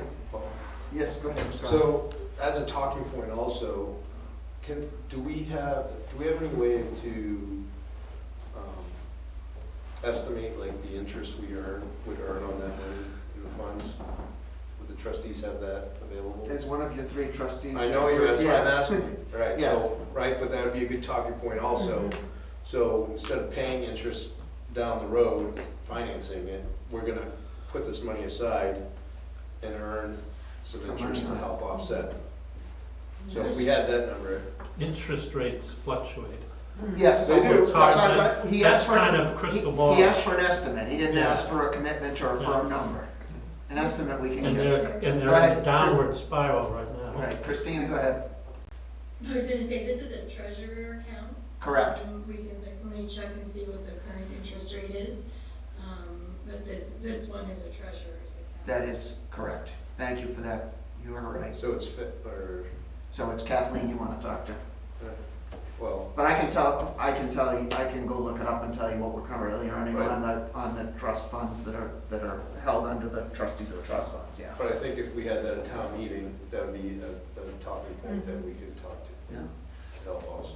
But I think Christine is right. I think you also want to ask her to follow up with the treasurer and get an estimate from the treasurer.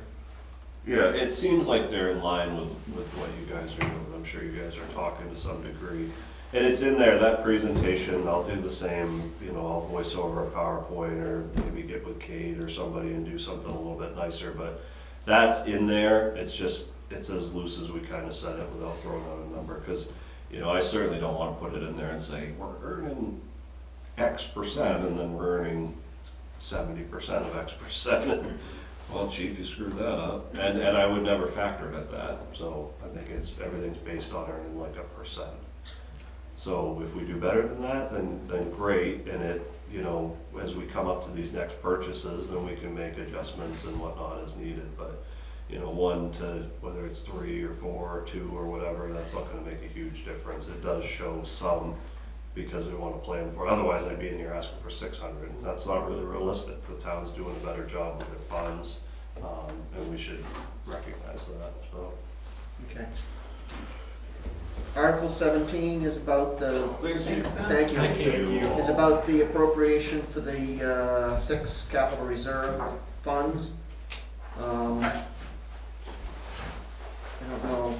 I guess the question I would just ask is, and I probably should know and I don't, is 400 the amount that looked like the CIP plan says should be, or is, because typically, do you have any feel for that? Christina, did we adjust any of these? We did, but some of this isn't in CIP. CIP doesn't account for accrued wages. Correct. Doesn't account for assessment.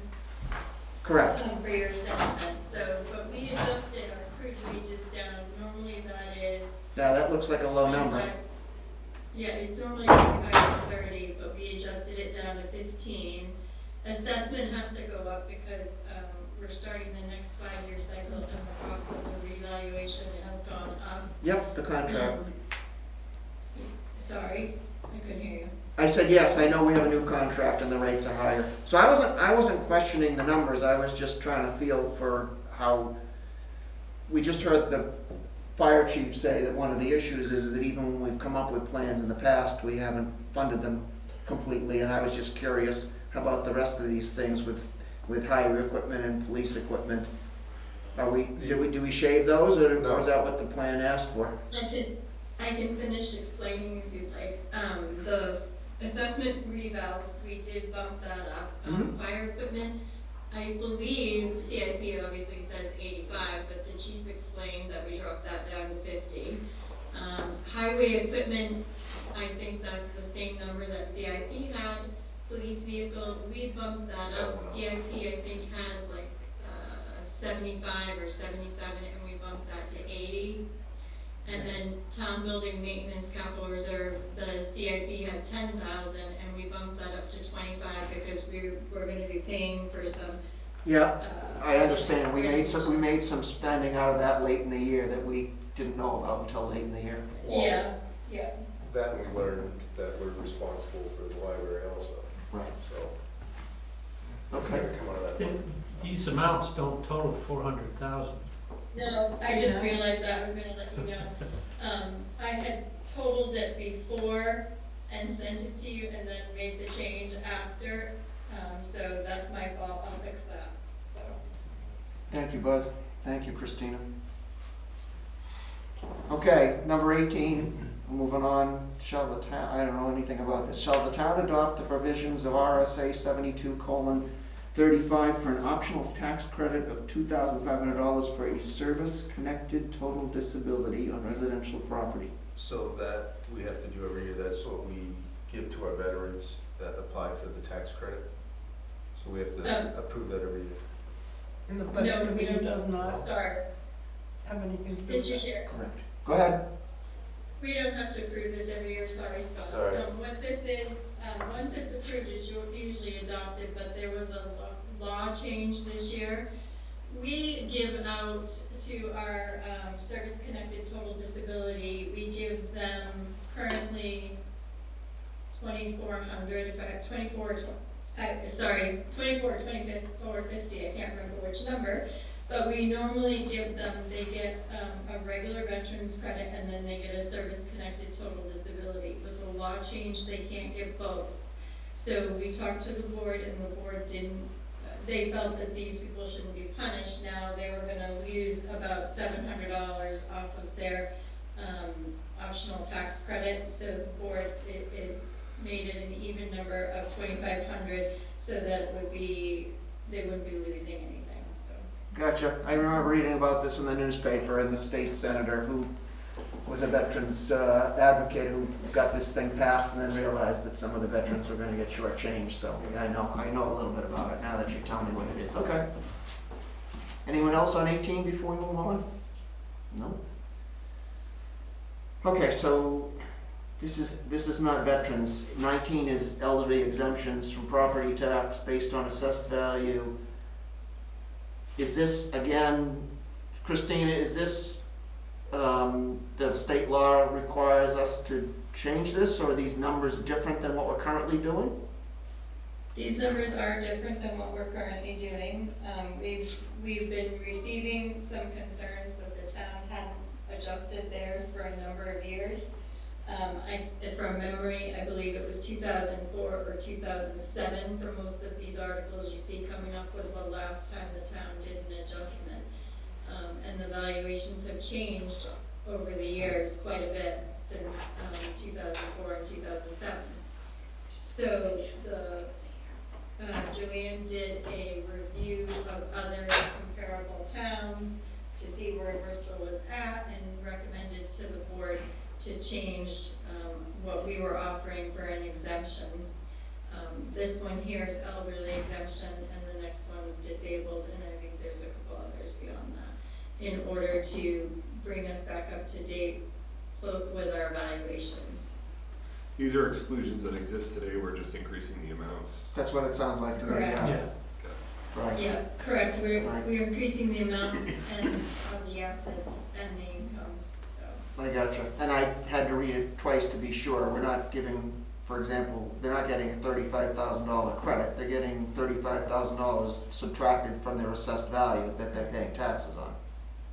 Correct. Yeah, okay. And 20 is how is 20 different 20 than is- 19? 20 is Oh, disabled. disabled. Gotcha. So, So 19 is elderly, So- 20 is disabled.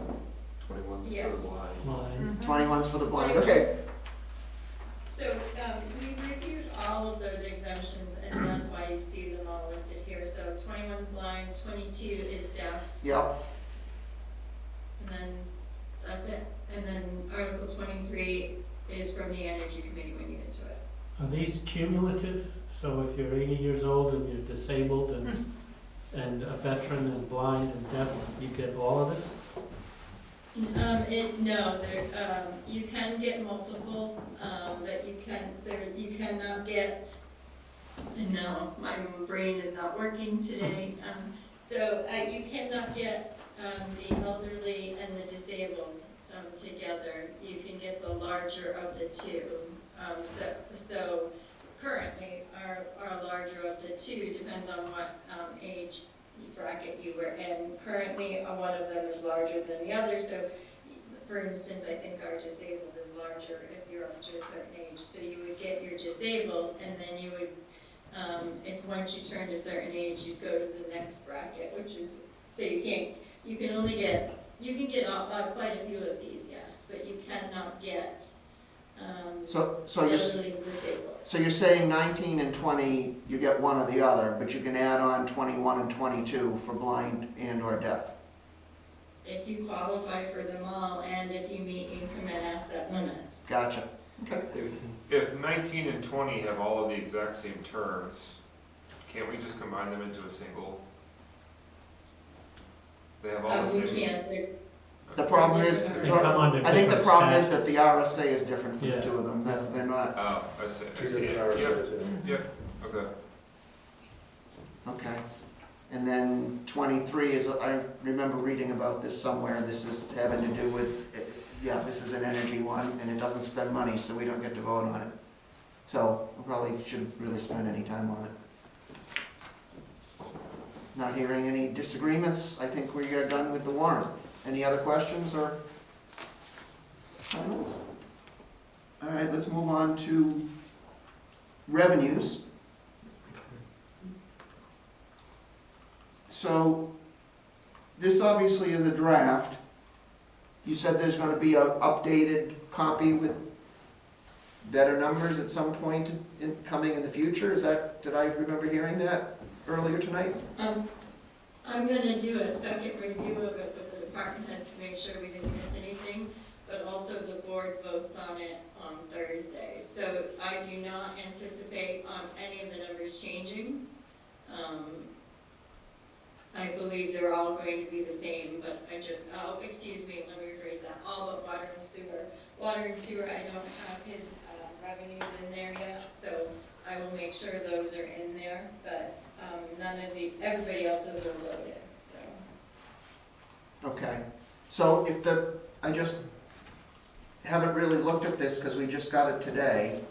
I guess the only comment I would make is if the select board is going to approve it this week, then we should get it by early next week. I mean, we're not gonna get this the day before the February meeting. We're gonna get it in time to review it for the next rev, right? Yes. I guess that's a request. Please get it out sooner, is what I'm trying to say. Of course, then I need to make time to actually review it. All right, anyone else have any questions or comments about revenues? Okay. Not hearing any. Shannon, Go ahead, Christina. Shannon, I was just gonna ask Shannon if she could roll to the bottom. Of the revenues, okay? All the way down? Yeah. So, you can see that we did finish 2025, 200,000 roughly more than we anticipated, but we're proposing at least 100,000 more than what we received roughly, so. Gotcha. We put in fairly conservative numbers. I do anticipate those numbers will go up, but. Well, that's true every year. We always expect that there's much expectation of upside than there is downside, because you don't want to overestimate and then find out you came in low. Right. Makes sense to me. No, I don't expect these to be perfect. I'm mostly doing what you just said, is I'm comparing them year on year to see what the changes and what the trends are. I'm not expecting the actuals to come in to match the estimate now at the beginning of the year. Things are gonna change. But we are required and we will review and vote to approve these at our next meeting, which is the public hearing meeting in early February. Okay, speak up if I'm wrong. We're ready to go to minutes? I think we are. We're done with revenues, at least for now. We're done with the warrant article. Let's go back to the minutes. Okay, I'll make a motion. I'll make a motion to approve the minutes of the December 16th, 2025 meeting as amended. Second. That you? Motion by Paul, seconded by Les. We went through these, so just to remind everyone, we went through these at the last meeting, and there was a section in here at the end, which I'll be cruel to myself and say documented Paul's rant.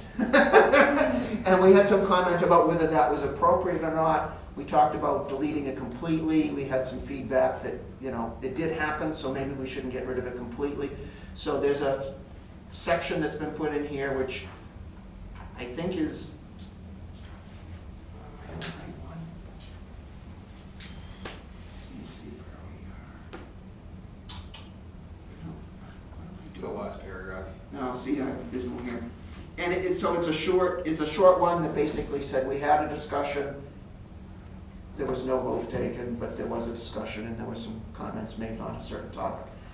I think that fulfills the need to make sure that it's in the minutes that it happened, but it doesn't spend a lot of space talking about things that we didn't vote on that weren't germane to our core mission.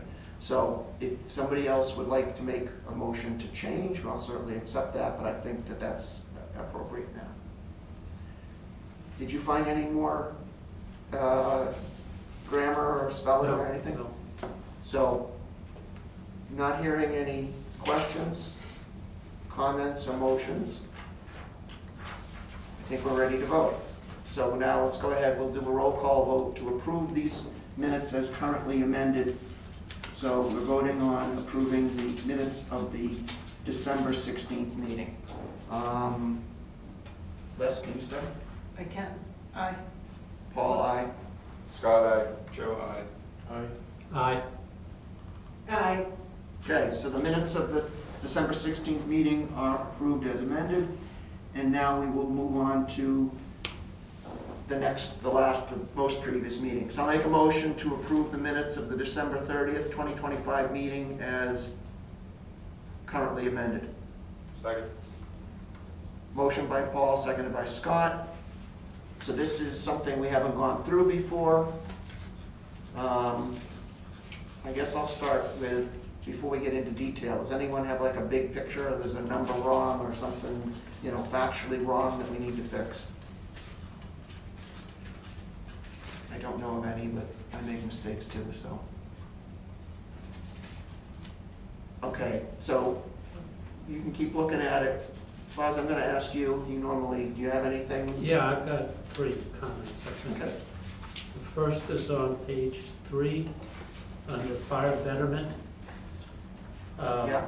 In the first line, motion to move the bottom line of 4339 fire betterment in the select board recommended amount, not Ah, is. good catch, okay, yep. On the next page, page 4, the second paragraph under sewer operations,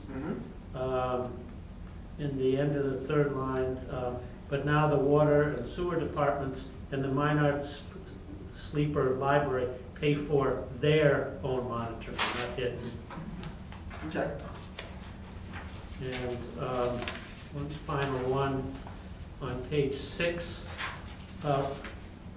3/4 of the way down under water capital projects, you've got a reference to line 910, capital fiber, it should be fiber. Ah, spell check, gotcha. And I think that was it. Yep. Okay. Does anyone have any comments or need me to stall a little bit while you continue to look at things? Not hearing any? I think we are ready for a vote. So we'll have a final vote now on approving the minutes as amended with 3 corrections that Buzz just presented. So we're voting to approve the minutes of the December 30th, 2025 meeting. We'll do a roll call vote again. I'll start with myself. I vote aye. Scott, aye. Joe, aye. Aye. Aye. Sue? Oh, I. Thank you. Aye. Aye, that's 7-0-0. Those are approved. Let me go back to the agenda. I think we're just gonna do normal comments and... Right, correspondence. I don't have any correspondence. Does anyone have any correspondence they want to share with the committee? Not hearing any, we'll go through and do comments. Scott, we'll put you on the spot because you're the select board rep. Anything going on? I think you already mentioned a few things, but... Nothing there off the top of my head, but Okay. Joe? I'll just share, I did reach out to Christina last week, but I'm gonna step down after this term. I'm having a son in a few weeks. I'm also on Congratulations. 5 boards right now. I can't do 5 boards and have 2 kids, so I'm gonna step down off of this. I'm sure I'll come back at some point to town service, but just can't do it all right now. Thank you. So I reached out to Christina just to see if we could still get it on the ballot. That was too late, so you guys will have to Wait a source minute. a candidate. Recruit and Yeah. appoint. Okay. To serve. Brian, anything you wanted to share, comments? I'm good. Buzz? Sue, anything you wanted to comment on? No, I don't have any comments, no. Okay. Les? In the revenue, the proposed draft revenues, under 3290, other licenses is misspelled. Okay. That wasn't what I was looking for. I found one earlier and now I can't remember what it was, so, but I did find that one, so. All right, if you find something else, we can- That's my only comment. we can come back to you. So, I think the comment that I wanted to make, maybe build a little bit off of what Joe just said, is that the filing period for the upcoming election opens tomorrow and is open through the end of next week. So, according to my knowledge, the 2 members who are finishing their 3-year term are Sue and Buzz. So, that, I don't know if you guys have made any decisions. I just want to share that I want to be careful not to step on toes. Whether you're running or not is a personal decision, and I don't want to put you in a bad position, but I feel kind of strongly that I really dislike having an election where we have less candidates than the number of open positions. So if we have 2, not if, we're going to have 2 open positions for 2 3-year terms on the committee moving forward, and I want to make sure there's at least 2 candidates on there. I don't really want to spend a lot of time trying to find additional candidates if the 2 incumbents are running for re-election, because I'm not trying to make your lives difficult or something. But if you know you're not running, I'd encourage you to let us know, and I'd ask anyone on the committee or anyone watching this on the screen or something, we're going to be potentially looking for more candidates. If you have any interest, if you have any questions, if you have any suggestions, let's try to make sure we have at least 2 candidates on the ballot. I'll stand for re-election, but I'm not running. That's fine, thank you very much. So I don't know where you are, Sue. If you want to share, you can, and if you don't want to share, you don't need to.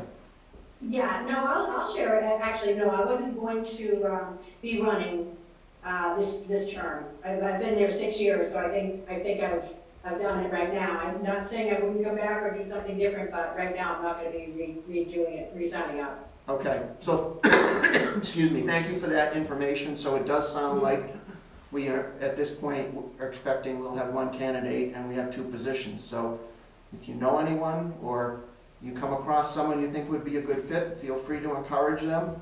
They have a deadline of, I don't know exactly when it is, I want to say it's like 3 p.m., but it's next week Friday is when the filing, you need to go to the town clerk's office and see Cheryl or somebody. We've all done it, so you know it's relatively easy, but One question, is there any age restriction, Christina, associated with this? Not that I Because know. I'll be 80 years old in 3 years. Are you still- Not that, No. right? Oh, no, I was just gonna say, I think you'd have to be 18. Been there, done that. There's no age restriction. Okay, just checking. So Okay. can I just ask, so Joe, if you're stepping down, is that just for the rest of this year and you're gonna be back the following year because you have more of the term So, to complete? I'm gonna try to finish out this year, and then typically the way it works when somebody steps down, so next year, because we couldn't get it on the ballot in time, the budget committee will have to essentially source and review potential candidates and then vote to appoint them to a one-year term to finish Oh, out right. my last Right. year. We would, Okay, we would appoint them to serve to the next election. Correct. And since your term ends in 27, that term will be up and it will be on the ballot as a 3-year term. Correct. right, got it.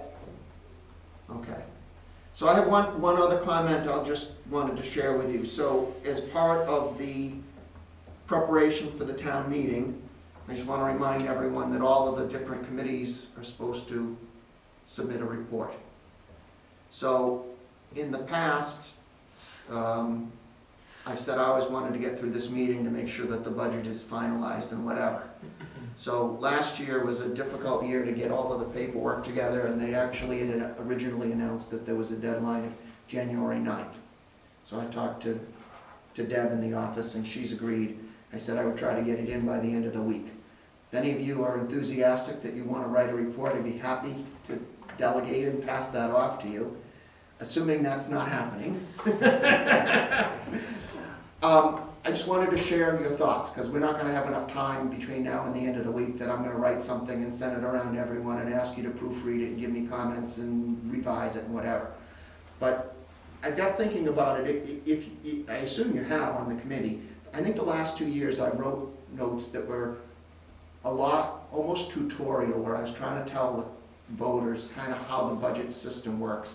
And I've come to the conclusion that that's probably not the best way to teach them, and that's not what they're interested in hearing. So I'm thinking at this point I'll go back to a more standard, maybe a little bit shorter, talk about, you know, the report is for the calendar year of 2025, so at the beginning of the year we were still working on the 25 budget, and then we take off for the spring and summer, and then we've been working hard on the 26 budget. I think one of the things I want to say, I haven't polished it up, but I think that fundamentally we are all still basically taxpayers of Bristol.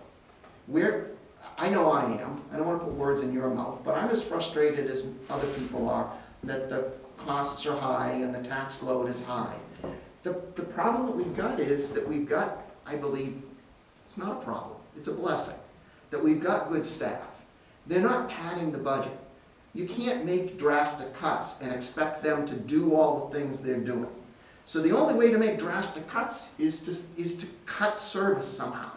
And in my opinion, that's more of a policy thing, and the policy is the domain of the select board, not of the budget committee. So our job is not to figure out the priorities and cut things because we don't want to spend money. Our job is to craft and create a budget that delivers the services that the select board and the town have decided we want to provide to the taxpayers. But I kind of also want to put a bug in there to people is, you know, it's a typical meeting, we don't have anyone here. If you feel strongly, come get involved. We'd love to have you on the committee with us. That's kind of what I'm planning to write. If you have other things that you think should be included in that, you can speak up now, or you can send me an email. I'm happy to take input. But I just want you to kind of know what's going to happen, because I let it go late enough that I don't have enough time to write a draft tomorrow and then send it out to all of you and read all your comments and revise it. But I want to make sure that you're not going to read this report in the town meeting and go, I don't agree with that. Why did Paul write that? So. I've always felt like the purpose of the budget committee is to maximize value per service that's offered in the town. and I've really taken the mindset that everything that's in this budget has been discussed and reviewed and approved at some point in Bristol's history to be included in the budget. And that doesn't mean it can't change over time, but there's a reason and a precedence for why we have a police department and why we have a fire department. And, Right. you know, I've sat on this committee during the years where we tried to make massive broad-based cuts, and really that conversation devolved into, do we want a police department or not? Do we want a fire department or not, right? And I think time and time again, the town has clearly indicated, yes, they want those things. So I've always viewed it that way, and really maximizing value per service is. It's not our job to decide whether the town. No, needs a if I police really department. wanted Our to- job is to look at the police Right. department and make sure they're If I- spending taxpayers' money. I've said that all Why along. isn't- If I want to say on that, or you want to say on that, then we should be running for the select board, because those are the people Right. that get to make those decisions. Right. Our job is to support the town, not to try to take it over. I think, well, the only thought I would just throw out there Please go is ahead. for most folks in the town that don't understand the intricate details of the budget, you know, a short sentence or two, just putting it out there clearly that the proposed budget is projected to increase by X percent, revenues are projected to increase by X percent, and, you know, this is the reality of it, that the bottom line where tax impact could be X percent. Yep, if we know Blame it all the, on we the know, fire we chief. know the anticipated revenues, we know the budget we're proposing, we know what's in the other warrant articles, so we can figure out the total spending. And then the difference between those two numbers is the tax effort. Right. And I think, just from folks that I've come across, that's sort of where they're. How does it affect my wallet? Correct. There's a little wrinkle because it's a revaluation year. I know. So I don't know that I want to talk about tax rate, but I can talk about dollars. Right, good, thank you. I'll try to include that in there. The last comment, I'm dragging this on. I just want to put, maybe it's a little early, but I want to put a bug in your ear. I know last year, Joe, you won't be here, but when we have a organizational meeting in April, Sue was our vice chair and she's not going to be on the board next year. I've been the chair now for at least 4 years. I'd like somebody else to think about. You get out of it. So that's a comment I just wanted to share with you now, because this Timing is good. 9 months ago when we showed up in April, I showed up assuming that I wasn't going to do it another year, and you all said, "Oh yes, you are, Paul." So I'm hoping we don't do We that. might say that again. All right. One more comment. Go ahead. I found the other mistake. It's under, 3290 other licenses, permits and fees. And Okay. the heading licenses has 2 S's instead of 1. All right, I got it. Okay. So comments from staff. Christina, you have anything you wanted to comment or share with us? No, I'm good, thank you. Shannon, anything? I'm good. All right. Before I ask for a motion to adjourn, I just want to remind you, our next meeting is in 2 weeks. It's Tuesday, February 3rd at 6 o'clock here. So it'll be the public hearing where we'll go over the budget, the revenues, and the warrant article. And then the public meeting will end, and we will stay in session, and we will vote on approving revenues and our recommendations for the warrant articles that we get to make a recommendation on. I think that's it. Someone make a motion to adjourn? So moved. Second. Motion by Joe, seconded by Scott to adjourn. All in favor? I won't do roll call, just by unanimous. Do you want the computers left out or put away?